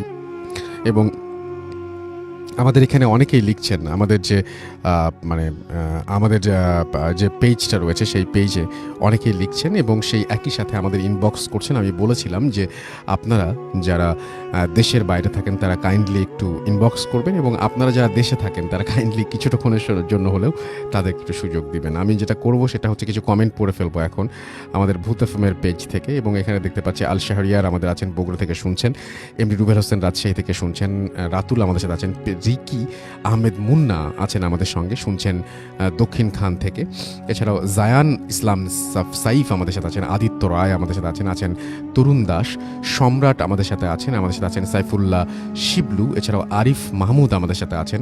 রুমন আকন প্রিন্স আমাদের সঙ্গে আছেন। রেজওয়ান রাহুয়া আমাদের সাথে আছেন। আমাদের সাথে আছেন দেখতে পাচ্ছি শারফারাক্স খান আকাশ। এছাড়া আমাদের সাথে আছেন এমডি প্রান্ত ইসলাম, এমডি আমানুল্লাহ আমাদের সাথে আছেন। আমাদের সাথে আছেন এমডি আনোয়ার মোর্শেদ আছেন। আমাদের সাথে দেখতে পাচ্ছি জ্যাকি হাইড বিলতাল আমাদের সাথে আছেন। দেখতে পাচ্ছি সাইফুল্লাহ শিবলু, জেরিন জারা আমাদের সাথে আছেন। আমাদের সাথে আছেন দেখতে পাচ্ছি আকাশকে বণিক। এছাড়াও আছেন আমাদের সঙ্গে আবরার সহ আরও অনেকের। রেডিও ফুর্তি যে পেজটা সেই পেজেও আমাদের সঙ্গে তো অনেকে আছেন। এই পেজটি হচ্ছে www.facebook.com/radio.furti। এখানে এসে আপনি দেখতে পারবেন যে আজকে কোন সমস্ত কারা আমাদের সাথে আছেন সেটা আমাদের ভূত এফএম পেজে দেখতে পারলেও এখানে আপনি আমাদের একটা পোস্ট দেখতে পারবেন, যে পোস্টের নিচে আপনি কমেন্ট করতে পারেন। এবং আমি দেখতে পাচ্ছি যে এখানেও অনেকে আছেন আমাদের সাথে। ফয়সাল আহমদ আমাদের সাথে আছেন, লিখেছেন ভাইয়া কেমন আছেন, আমি সবসময় ভালো থাকি, সবসময় ভালো দলে। মিয়াদ সরকার আমাদের সাথে আছেন, লাভ ইউ ভূত এফএম। ফয়সাল হাসান আমাদের সাথে আছেন, আজকের গল্পগুলো তার কাছে ভালো লাগছে, বগুড়া থেকে শুনছেন তিনি। আমির হোসেন শুভ আমাদের সাথে আছেন। মাইনুদ্দিন ভাইয়ের স্টোরিটা জোস আমাদের সাথে আছেন। আরিফ মাহমুদ, মাইনুদ্দিন ভাইয়ের ঘটনা কিন্তু এখনো শেষ হয় নাই, যেটা আমরা আগামী সপ্তাহে আসলে এর শেষটা জানতে পারবো। মেহেদি সিএসকে আমাদের সাথে আছেন। পলাশ আমাদের সাথে আছেন, পলাশ কুমার শুনছেন অ্যাপ দিয়ে। আমাদের সাথে আছেন দেখতে পাচ্ছি নাহিদ হাসান, রহমান, এছাড়াও পিইউষ মাশেক আমাদের সাথে আছেন দেখতে পাচ্ছি আমির হামজা ইফতি, আমাদের সাথে আছেন মিম আখতার মন, আছেন ফয়সাল হাসান আমাদের সাথে, এছাড়াও চঞ্চল সরকার আমাদের সাথে আছেন দেখতে পাচ্ছি ঝিনাইদহ থেকে শুনছেন হৃদয় বিশ্বাস সহ আরও অনেকে। আমরা একটা ছোট্ট বিরতি নিব এবং বিরতির পরে আমরা আবারও ফিরে আসবো। সেই পর্যন্ত আশা করছি আমাদের সঙ্গেই থাকবেন। স্টে টিউনড ফর ইউ ফুর্তি রেড এফএম অ্যান্ড ডু ফুর্তি। Booth FM. The night comes alive. বিশ্বাস করা না করাটা আপনার ব্যাপার। Welcome back. ঘড়িতে সময় এক্স্যাক্টলি রাত 1:15। আমি রাসেল আছি সাথে এবং এই মুহূর্তে চলছে ভূত এফএম। আর আমরা যেটা করব সেটা হচ্ছে এখন সরাসরি একটা ইমেইলে যাব। সেই ইমেইলটি আমি পড়ে শোনাচ্ছি আপনাদের জন্য এবং যেভাবে লিখেছেন সেভাবেই পড়ার চেষ্টা করছি। আসসালামু আলাইকুম রাসেল ভাইয়া, আমি তাবাসসুম বলছি নরসিংদী জেলার পলাশ থেকে। ঢাকার বাইরে থাকি বলে আপনাদের রেডিও স্টেশনে গিয়ে বলতে পারবো না, তবে আশা করি গল্পটা আপনিই পড়ে শোনাবেন। তিনি একটা বিদ্যুৎ কেন্দ্রের কথা বলেছেন এবং সেটা নাম উল্লেখ করতে নিষেধ করেছেন। তিনি তারপরে লিখেছেন যে আমার আব্বু ওই বিদ্যুৎ কেন্দ্রে চাকরি করেন এবং বিদ্যুৎ কেন্দ্রের ভেতরেই আমাদের কোয়ার্টার, বাসায় থাকি আমরা। ঘটনাটা মূলত বিদ্যুৎ কেন্দ্রের ভেতরেই অবস্থানরত আমার এক বন্ধু পরিবার ও তার বাসাকে কেন্দ্র করে। আমাদের পাশের বিল্ডিংয়েই থাকতো আমার বন্ধু ও পরিবার। ঘটনাটি 2016 সালের রমজান মাসের ঘটনা। যেহেতু রোজা, প্রায় সবাই রাত 2:30-3টার দিকে সেহরির জন্য ঘুম থেকে ওঠে। প্রতিদিনের মতো সেদিনও আমার বন্ধু মা সেহরির জন্য ঘুম থেকে ওঠে এবং ফ্রেশ হওয়ার জন্য বাথরুমে যায়। বাথরুমে গিয়ে দেখতে পায় কতগুলো মুরগির হাড় বাথরুমের ফ্লোরে পড়ে আছে। দেখা মাত্রই আন্টি আঙ্কেলকে ডাক দেন। আঙ্কেল হাড়গুলো উঠিয়ে দেখে যে হাড়ের গায়ে লাল রং দিয়ে কিছু লেখা। কি করবে বুঝতে না পেরে আঙ্কেল ও আন্টি মিলে সিদ্ধান্ত নেয় হাড়গুলো পুড়িয়ে ফেলবে। যেই কথা সেই কাজ। হাড়গুলো আগুনে পোড়ানোর পরের মুহূর্তের জন্য কেউ প্রস্তুত ছিল না। হাড়গুলো পোড়ানোর পর থেকে শুরু হয় অদ্ভুত ঘটনা। হাড়গুলো পোড়ানোর পর থেকে আন্টি এবং আঙ্কেল একে অপরের মুখের দিকে তাকালে এক ধরনের বিকৃত শয়তানা আকৃতি দেখতে পায়, যা দেখে একজন অপরজনকে মোটেও সহ্য করতে পারে না। একজন অপরজনকে দেখলে চিৎকার করে ওঠে এবং নানা রকম গালিগালাজ ও ভাঙচুর করে। তবে নিজের ছেলে বা অন্য মানুষের সাথে মেশাতে কোনো সমস্যা ছিল না। তখন আঙ্কেল আন্টি সিদ্ধান্ত নেয় তারা একে অপরের সামনে আসবে না। ব্যাপারটা অস্বাভাবিক বুঝে তারা কবিরাজের কাছে যায়। বলে রাখা ভালো, আমার বন্ধুরা 3 ভাই। এই ঘটনার কয়েক মাস আগেই আমার বন্ধুর বড় ভাই, অর্থাৎ ওই বাসার ছেলে, ক্যান্সারে মারা গিয়েছিল এবং আমার বন্ধু ও বাবা মা, আঙ্কেল আন্টি পরিবারের অমতে পালিয়ে বিয়ে করেছিল। কবিরাজের কাছে সব ঘটনা খুলে বলার পর কবিরাজ তাদের বড় ছেলে যেই বালিশে ঘুমাতো সেই বালিশটা কেটে চেক করতে বলে। কবিরাজের কথা মতো আন্টি বালিশ কেটে দেখে বালিশের ভেতরে অনেকগুলো তাবিজগুলো কবিরাজকে দেখানোর পর কবিরাজ শিওর হয়ে যায় তাদের পরিবারেরই কেউ জিনের মাধ্যমে তার পরিবারের ক্ষতি করতে চাচ্ছে। এমনকি আমার বন্ধুর বড় ভাইয়ের মৃত্যুর পেছনেও তার পরিবার থেকে চালান করা কোনো জিনের হাত রয়েছে এবং আরও বলে তারা যদি এ বাসা না ছাড়ে তাহলে তাদের সমস্যা কখনোই দূর হবে না, বরং আরও নানা সমস্যায় পড়তে হতে পারে। তারপর আমার বন্ধুরা ওই বাসা ছেড়ে দেয় এবং নতুন বাসা নেয়। তারপর থেকে আর কোনো সমস্যা হয়নি। বর্তমানে আল্লাহর রহমতে তারা ভালোই আছে। ভাইয়া, এই ছিল ঘটনা। যদি ভালো লাগে ঘটনাটি পড়ে শোনাবেন। আমার কাছে এরকম আরও ঘটনা আছে। আর বলতে চাই, ভূত এফএমের অনেক বড় ফ্যান আমি। এই ভূত এফএমের জন্য অনেক বকা খেয়েছি আর আমার আম্মু আমার অনেকগুলো ইয়ারফোন ছিঁড়ে ফেলেছে, কারণ আমি যখন ক্লাস 6-এ পড়তাম তখন থেকে রেগুলার ভূত এফএম শুনি। আই লাভ ইউ ভূত এফএম। আমার পড়াশোনার সময়টা ঠিকঠাক থাকলে এরকম সমস্যার সম্মুখীন হতে হবে না। তো যাই হোক, আপনাকে অনেক ধন্যবাদ আপনার ঘটনা পাঠানোর জন্য এবং আপনার পরবর্তী ঘটনার অপেক্ষায় রইলাম। আমরা চলে যাচ্ছি আমাদের পরবর্তী অতিথির কাছে। আপনার নামটা প্লিজ একটু বলবেন, কোথা থেকে এসেছেন, তারপরে আপনার ঘটনায় যাব। হাই, আমি রনি, মিরপুর 1 থেকে। জি। আজকে যে ঘটনাটি বলবো সেটি কিশোরগঞ্জের একটা লোকের কাছ থেকে কালেক্ট করা ঘটনা। ঘটনাটি হচ্ছে তার বাল্যবন্ধুর একটা ঘটনা। তার বাল্যবন্ধুর নাম সাজু, ছোটবেলা থেকে একটু দুরন্ত টাইপের ছিল, আর তার বাবা কর্মসূত্রে দেশের বাইরে থাকতো। জি। সেখানে তার মা আর তিনি এরা দুজন একসাথে থাকতো আর কি। আর তাদের নানা বাড়ি হলো, তারা থাকতো শহরে, তাদের নানা বাড়ি এখান থেকে দূরে, এটা অজপাড়াগায় কিশোরগঞ্জের। তারা একদিন, সে আর তার মা একদিন মিলে মানে চিন্তা ভাবনা করলো যে মানে তারা তাদের নানু বাড়ি বেড়াতে যাবে। যে কথা সেই কাজ। দেখা যায় তার পরের দিনে তারা রওনা দিল। কালটা ছিল শীতকাল। রওনা দিল, পৌঁছাতে পৌঁছাতে বেশ সন্ধ্যা হয়ে গেল। এখানে বলে রাখা ভালো, মানে অনেক আগের দিনে মানে শীতকালে গ্রাম অঞ্চলে মানে যাত্রার একটা প্রচলন ছিল, অনেকেই জানা থাকবে এই জিনিসটা। জি। তারা গেল সেদিন, সাজু খুব আগ্রহ নিয়ে গেছিল। সেদিন যাইতে যেতে বেশ শরীর ক্লান্ত এবং সন্ধ্যা হয়ে যায়, সেদিন আর যাওয়া হলো না। পরের দিন তারা মিলে প্ল্যান করলো যে কারা কারা যাবে। তার ছোট মামার বন্ধু প্লাস ওই যে সাজু তার দুটা ফ্রেন্ড আর কি, নানা বাড়ির, এরা মিলে প্ল্যান করলো যে এরা সবাই যাবে আর কি। এখানে কথা হলো যে তার ছোট মামা আর তার বয়সের খুব একটা বেশি ডিফারেন্ট ছিল না, হয়তো বা 2 থেকে 4 বছর এরকম একটা ডিফারেন্ট। তারা সন্ধ্যায় একত্রে জড়ো হলো এবং তারা যাওয়ার জন্য রওনা দিল। তারা যেখানে যাবে মানে যাত্রা তাদের পাশের গ্রামে যেতে তাদের প্রথমে বিলের ভিতর দিয়ে একটা রাস্তা আছে, রাস্তা ক্রস করে ছোট একটা জঙ্গল পড়ে, তারপর নদী পার হয়ে তারপর যেতে হয় আর কি। তারা বিলের রাস্তা ক্রস করলো, ক্রস করার পর দেখা যায় তারা যখন জঙ্গলের ভিতর গেল মানে একটা আওয়াজ কতক্ষণ পর পর পাশ দিয়ে যাচ্ছে। তাদের হাতে হারিকেন ছিল, টর্চ লাইট ছিল, আলোতে দেখতে পাচ্ছে যে মানে চোখের মতো জল করছে, আবার নেই এরকম। সাজু বেশ খানিকটা ভয় পেয়ে তার মামাকে জিজ্ঞেস করলো যে মামা এটা কি বা এরকম কেন হচ্ছে। তার মা বললো এটা কিছু না, এটা শেয়াল আর কি। কিন্তু এই ভয়টা তার ভিতরে কাজ করলো। বাট এভাবে চলতে লাগলো। সামনে সন্ধ্যা বেশি না হওয়াতে তারা ঘাটের কাছে গিয়ে মাঝি পেল। মাঝি পাওয়াতে তারা নদী পার হয়ে ওপার গেল। এখন যে জিনিসটা রাসেল ভাই, এখানে হচ্ছে মানে যেখানে যাচ্ছে হচ্ছিল সেখানে যাওয়ার আর কি নদীর পার থেকে 2টা রাস্তা। একটা সচরাচর মানুষ যেটা দিয়ে যায় আর কি ওই গ্রামে, আর একটা কাশবনের ভিতর দিয়ে লোকজন যাতায়াত করে, বেশ একটা ঘন না, শর্টকাট রোড আর কি। তারা চিন্তা করলো যে ওই শর্টকাট রোডটা দিয়ে যাবে। তো যার হাতে টর্চ লাইট ছিল সে সামনে হাঁটছিল, আর তাদের হাতে আরো 2টা হারিকেন ছিল। তারা হাঁটছিল, কিছু দূর হাঁটার পরে মানে একটা শনশন আওয়াজ, শীতের রাতে আওয়াজটা বেশ প্রখরভাবে আসছিল। সো কেউ কিছু বুঝে উঠতে না পারায় মানে প্রথম যে মানে সামনে ছিল যার হাতে টর্চ লাইট ছিল সে মানে দৌড় দিল আর কি। আর পিছনের যারা ছিল এরা মানে কি হয়েছে বা আদৌ এটা বুঝতে না পেরে তারাও তার সাথে সাথে দৌড় দিল আর কি একরকম।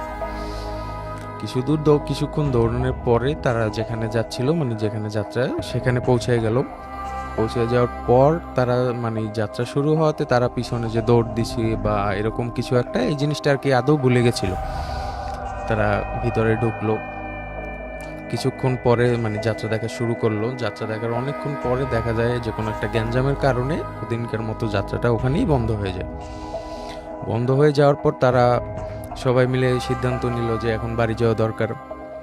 তারা প্রথমে মানে যে পথ দিয়ে আসছিল কাশবনের ওই পথ দিয়েই তারা আবার রওনা দিল। কিন্তু তাদের আসার সময় যে একটা ঘটনা বা দৌড় দেওয়া, এটা আদৌ তারা ভুলে গেছিল। আর দেখা যায় যে তারা যখন যায় মানে ওই পথ দিয়ে যাওয়ার সময় কোনো প্রবলেম ফেস করেনি। তারা নদীর পাড়ে পৌঁছে যায়। নদীর পাড়ে গিয়ে মানে কোনো নৌকা দেখতে পারে না। মানে রাত তখনও গভীর রাত, মোটামুটি গ্রাম অঞ্চলে মানে আশেপাশে কোনো লোকজন নেই, মাঝির বাড়িও চেনে না যেহেতু আর এক গ্রাম। তারা কি করবে ভাবতে ভাবতে কিছুক্ষণ পরে মানে দূর থেকে কিছু লোকের আওয়াজ পাচ্ছিল, মানে লোকের হাঁটার আওয়াজ, মানে লোক আসার আওয়াজ এরকম পাচ্ছিল। তারা টর্চের আলোতে যেটা দেখতে পায় সেটা হলো যে কিছু লোক একটা কাঁধে করে লাশ নিয়ে আসছে। তারা কাছাকাছি আসার পরে এক মুরব্বী জিজ্ঞেস করে যে বাবা ঘাটে কি নৌকা নেই? তারা না বলে সম্বোধন করে। না বলার পরে তারপর দেখা গেছে তারা কৌতূহলবশত জিজ্ঞেস করে যে মানে সে কিভাবে মারা গেল বা কি। এটা জিজ্ঞেস করার পর একটা লোক ঘটনা বলে যে পাশের গ্রামে, তারা যে গ্রাম থেকে আসছে ওই গ্রামে তার বাড়ি, এই গ্রামে হলো সে মানে এই গ্রামের জামাই আর কি। এই লোকটা, যে লোকটা মারা গেছে, সাপে কাটায় মারা গেছে, ফলে মানে তাদের গ্রামে নিয়ে যাওয়া হচ্ছে দাফন দেওয়ার জন্য। আশেপাশে নৌকা না থাকায় এক মুরব্বী বলল যে আমি মাঝির বাড়ি চিনি, মাঝির বাড়ি গিয়ে তাকে ডেকে নিয়ে আসছি। ওই মুরব্বীর সাথে আরো 2 জন প্লাস সাজু মিলে তারা দেখা গেছে মাঝির বাড়ি যায়। আচ্ছা, যাওয়ার পরে দেখা গেছে অনেক ডাকাডাকির পরে তারা মাঝি সারা শব্দ না পেয়ে মুরব্বী বলল যে নৌকাটা নিয়ে আমরা যাই, কালকে সকালে দিয়ে যাব। কারণ মানে মাঝি পরিচিত ছিল আর কি, এই কারণে মুরব্বী বলল যেই কথা সেই কাজ। তারা নৌকায় উঠলে নৌকা নিয়ে রওনা দিল এবং যেখানে লাশটা রাখা ছিল ওখানে এসে পৌঁছালো। পৌঁছানোর পরে তারা সবাই এবং লাশটা নৌকায় উঠানো হলো। তারা যখন ঘাট থেকে নৌকা ছাড়বে এমন সময় একটা আওয়াজ আসলো যে আমাকে নিয়ে যাও, দাঁড়াও, এরকম একটা আওয়াজ আসলো। তারা টর্চ মেরে দেখে যে মানে একটু গুজা টাইপের একটা লোক, মানে মুখে চাদর পেঁচানো, শীতকালে মানে আসছিল। দেখে বোঝাচ্ছিল যে মুরব্বি টাইপের একটা লোক এরকম। তখন তাদের মধ্যে কিছু লোক বলল যে মুরব্বি নিয়ে যাও, আবার কিছু বলল যে না। এরকম করতে করতে একটা টাইমে দেখা যায় তারা রাজি হয়ে যায় যে মুরব্বি লোক, অনেক রাত্র হয়েছে, নিয়ে যাই। সো প্রথমে যে বিষয়টি হয় মানে মুরব্বী লোকটি যখন মানে নৌকায় উঠে, তারা এতগুলো লোক উঠার পরে মানে পানিতে যতটা নৌকা না ডেবেছিল মানে তারা অনুভব করছিল যে মানে মুরব্বী ওঠার পরে মানে বেশি পানিতে ডেবে গেছিল, কিন্তু বিষয়টা অতটা আমলে নেয় না। যা স্বাভাবিকভাবে লোকটি লাশের পায়ের কাছে বসা ছিল, যার মতো যে বসা, কেউ কথা বলছিল। নৌকা ছাড়লো। কিছুক্ষণ পরে একটা লোক মানে পিচাস বলে চিৎকার করে উঠলো। আচ্ছা, এরকম চিৎকার করে ওঠার পরে সাথে সাথে তার পাশের যে লোকজন 2-3 জন লাইট মারলো। লাইট মেরে যেটা দেখছিল রাসেল ভাই, এটা হলো মানে লোকটি লাশের পায়ের মাংস খাচ্ছে, কাফন দিয়ে যে মোড়ানো ওটা পায়ের মাংস খাচ্ছে। এই বলে মানে অনেকেই দেখা যায় মানে যারা ছিল যে যার মতো মানে নদীতে ঝাঁপ দেওয়া শুরু করলো। শুধুমাত্র যে সাজু, এখানে বলে রাখা ভালো যে সাজু সাঁতার জানতো না, সে মানে টর্চ মেরে থমকে দাঁড়িয়ে রইলো। ওরকম দাঁড়িয়ে রওয়ার পর তারা মানে যারা নদীতে ঝাঁপ দিছিল তারা যখন কিনারায় পৌঁছে মানে পিচাস বলে দৌড়াতে দৌড়াতে একটা সময় তারা লোকালয়ের ভিতর যায়। লোকালয়ের ভিতর যাওয়ার পরে দেখা যায় গ্রামের লোকজন তাদের ডাকাত বলে তাড়া করে। তাড়া করার পর দেখা যায় তারা যখন মানে গ্রামের লোকজন যখন জড়ো হয় তখন মানে তারা লোকজন জড়ো হয়ে জিজ্ঞেস করে কি হয়েছে বা কেন। এই সময় তাদের মানে কথা বলার মতো এরকম একটা পরিস্থিতি ছিল না। একজনে হঠাৎ করে উঠে বলে যে সাজু কোথায়, এরকম একটা কথা বলার পরে মানে এক গ্রামের লোকজন জিজ্ঞেস করে যে কি হয়েছে বিষয়টা। জিজ্ঞেস করার পরে দেখা যায় তারা ঘটনাটি সম্পূর্ণ খুলে বলার পরে গ্রামের কিছু লোক মানে তাদের সাথে যেতে রাজি হয় যে আমরা যাব।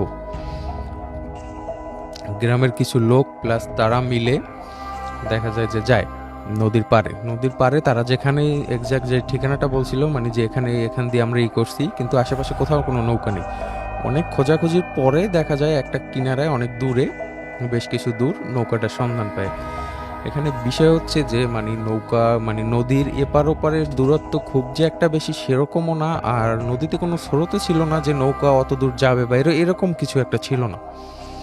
তারা যখন যায় নৌকার কাছে মানে তারা যেটা দেখে সেটা দেখার জন্য আদৌ কোনো প্রস্তুত ছিল না। যে নৌকা মানে লাশটা যে কাফনের কাপড় দিয়ে পেঁচানো ছিল, মানে কাফনের কাপড় সাইডে ফেলানো, ছোপ রক্ত প্লাস কিছু মাংস এদিক ওদিক ছড়ানো ছিটানো, কিন্তু সাজু আর ওই যে বৃদ্ধ লোকটা তাকে আর কোথাও খুঁজে পাওয়া যাচ্ছে না। আশেপাশে অনেক খোঁজাখুঁজি করে, এমনকি পায়ের ছাপ পর্যন্ত নেই এরকম। তার খানিকক্ষণ পরে দেখা যায় আজান দেয়। আজান দেওয়ার পরে মানে পরবর্তীতে তাদের ভাষ্যমতে যেটা শোনা যায় যে তারা যখন নৌকায় উঠে তখন আনুমানিক রাত 12টা কি 1টা হবে, কিন্তু মানে যে আজান দেয় এত সময় যে মানে তাদের কিভাবে গেল বা মানে কীরকম গেছে তারা নিজেরাও জানে না। ভোর হওয়ার পরে দেখা যায় যে লাশটা যাদের লাশ, এদের আত্মীয় স্বজন লোকজন আসার পরে তাদের নিয়ে যায়, মানে লাশটা নিয়ে দাফন করার ব্যবস্থা করে। কিন্তু ওই যে সাজুকে আর কোথাও খুঁজে পাওয়া গেল না। অনেক চেষ্টার পরও মানে কোথাও খুঁজে পাওয়া গেল না। এভাবে অনেক দিন গেল। অনেক দিন যাওয়ার পরে দেখা যায় প্রায় মাস 6 পরে যে ঘটনাটি ঘটা শুরু করে সেটি হলো মানে অনেকেই শুনতে পেল সন্ধ্যার পরে, মানে যখন তারা নদীর পাড় দিয়ে যায় তখন শুনতে পেল যে দাঁড়াও, কই যাও, আমাকে নিয়ে যাও, এরকম কেউ শুনতে পায়। কেউ হাসি কান্না এরকম আওয়াজ শুনতে পায়। বিশেষ করে কেউ যদি একা যায় মানে তার সাথে এরকম বেশি ঘটনা ঘটে। তারপর দেখা যায় রাতের বেলা যখন মানে মাঝি নদী এপার ওপার করে, কোনো বাতাস নেই, কোনো ঢেউ নেই, নৌকা উল্টে যাচ্ছে, এরকম অনেক ঘটনা। একটা পর্যায়ে দেখা যায় যে রাতে চলাচল বন্ধ করে দেয় মানুষ, এমনকি মানে দিনের বেলায় কেউ যদি মানে একা যায় তাও সাথে করে একজন দুজন নিয়ে যায়, এরকম এরকম ঘটা শুরু করে। এই ছিল রাসেল ভাই আমার ঘটনা। Thank you so much. আপনার ঘটনার জন্য আপনাকে অনেক ধন্যবাদ এবং আশা করছি যে এই ঘটনাটি আপনাদের ভালো লেগেছে।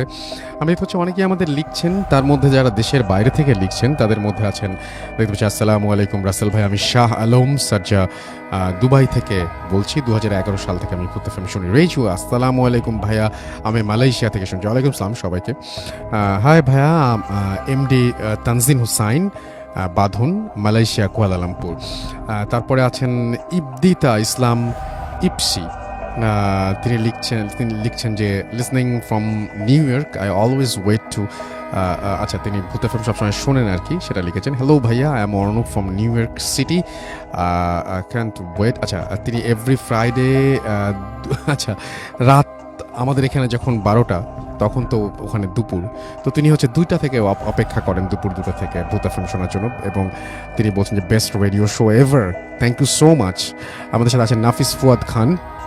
হ্যালো ভাইয়া, নিউ ইয়র্ক থেকে বলছি, আপনারা কেমন আছেন? আমি সবসময় ভালো থাকি এবং সবসময় ভালো দলে। আজকে নিউ ইয়র্কের প্রচুর প্রচুর প্রচুর comment, thank you so much আমাদের সাথে থাকার জন্য। দিনের বেলাতেও আপনারা ভূত এফএম শুনছেন, আমার মনে হয় যে ইন্টারেস্টিং। কিন্তু আমি সবসময় বলি যে রাতের মতো দুপুরটাও খুব রহস্যময়। শুনছি সৌদি আরবের রিয়াদ থেকে শফিকুল ইসলাম বিজয়, এবং তিনি অ্যাপ দিয়ে শুনছেন, ফুর্তি অ্যাপ যেটা। লাভ ইউ ভূত এফএম রাসেল ভাই অ্যান্ড রাসেল ভাই, আমি ইন্ডিয়া থেকে 6 জন একসাথে শুনছি। আপনার নামটা তো জানা হলো না। যাই হোক, আরও অনেকেই আছেন, আমরা আস্তে আস্তে পড়বো এবং আপনারা ইনবক্স করতে থাকুন। আমি যেটা করবো সেটা হচ্ছে একটা ছোট্ট বিরতি নিয়ে আসবো, এবং বিরতির পরে আমাদের আরও একজন অতিথি আছেন, তার ঘটনা শুনবো। স্টে টিউনড ফর ইউ ফুর্তি এফএম অ্যান্ড ডু ফুর্তি। Booth FM. The night comes alive. বিশ্বাস করা না করাটা আপনার ব্যাপার।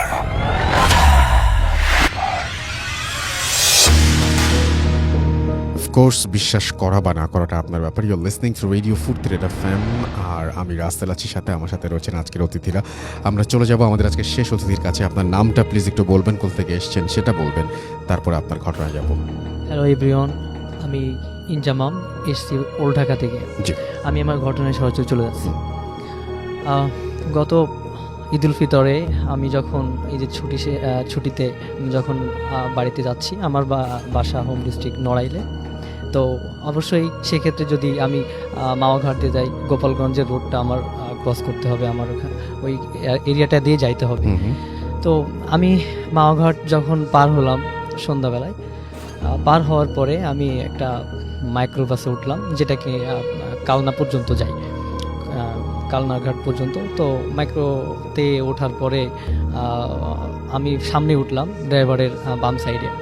তো কিছু দূর যাওয়ার পরে কৌতূহলবশত আমি ড্রাইভারকে জিজ্ঞেস করলাম যে ভাইয়া, আপনি তো এই রোডে অনেক দিন ধরে গাড়ি চালান বা ড্রাইভ করেন, সেক্ষেত্রে আপনার কি কোনো এক্সপিরিয়েন্স আছে প্যারানর্মাল বা ভৌতিক কোনো ঘটনার সাথে? তা ফার্স্টে উনি কিছু বলতে চাইলো না, আমার সাথে ফাইজলামি বা এরকম একটা হাসাহাসি করলো। তো আমি আবার অনেক জোর করার পরে সে বললো যে মামা, ঘটনা যেহেতু শুনতেই চাচ্ছেন তাহলে বলি আমার নিজের ঘটনা। তো মাইক্রোবাস চালানোর আগে তিনি লেগুনা টাইপের কোনো একটা গাড়ি চালাইতেন।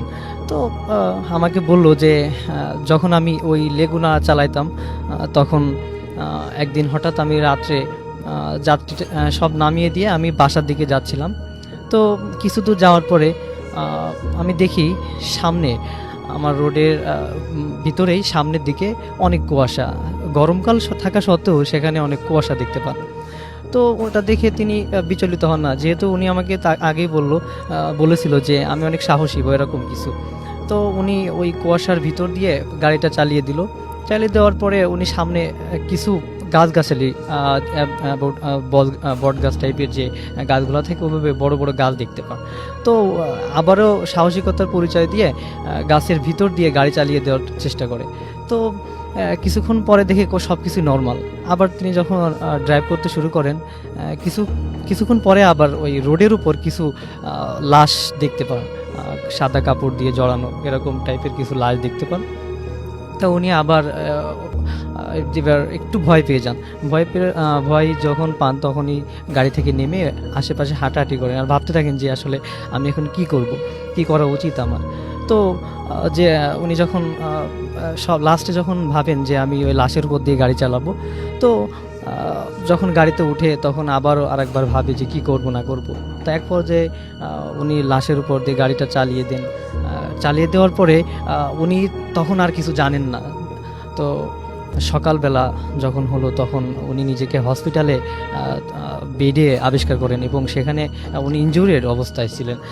আর তার গাড়িটা গোপালগঞ্জ ওই রোডের পাশেই খাদের কিনারায় ছিল।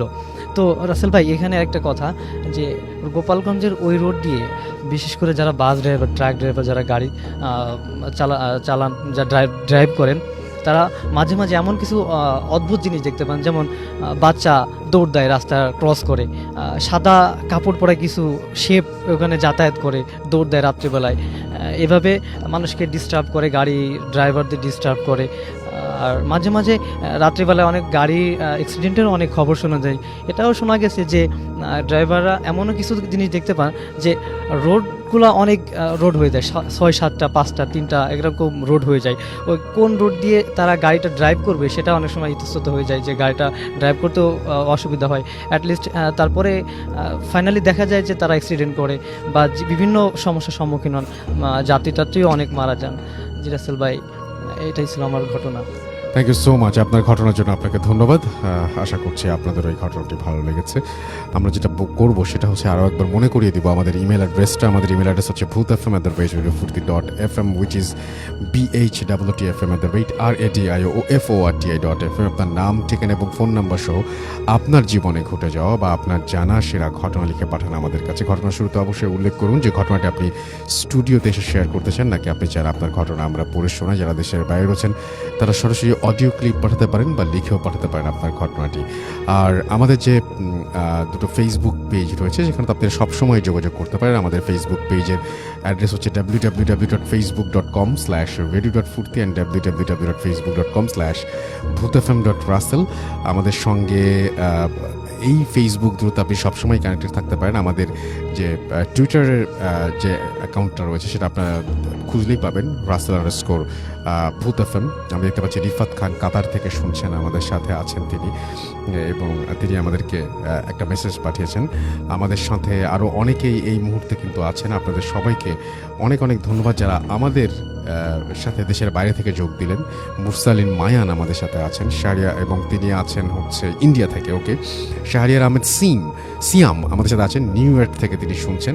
আজকে নিউ ইয়র্কের, অর্থাৎ স্পেশালি নিউ ইয়র্কের এবং ইউএসের অনেক অনেক অনেক অনেক আমাদের যারা লিসনার রয়েছেন ভূত এফএমে তারা শুনছেন, এবং আমি আশা করব যে তারা প্রত্যেকটা মুহূর্ত অনেক বেশি এনজয় করেছেন। এছাড়াও আমাদের যে ফেসবুক পেজে আরও যারা লিখছেন তাদের মধ্যে আছেন, দেখতে পাচ্ছি এমডি আরিয়ান, গাজী আবদুল্লাহ খুলনা থেকে আছেন, সুব্রত দেবনাথ আমাদের সঙ্গে আছেন, MHR পরাগ আমাদের সাথে আছেন, দেখতে পাচ্ছি আশিকুল ইসলাম সোহাগ, নাসিম মাহমুদ আমাদের সাথে আছেন, এমডি জাহিদ রহমান আমাদের সাথে আছেন, দেখতে পাচ্ছি। এছাড়া ওয়াসিক, তারাও বন্ধুরা মিলে শুনছেন উত্তরা থেকে। মেহেদি হাসান তানভীর আমাদের সাথে আছেন, কলকাতা থেকে শুনছেন তিনি।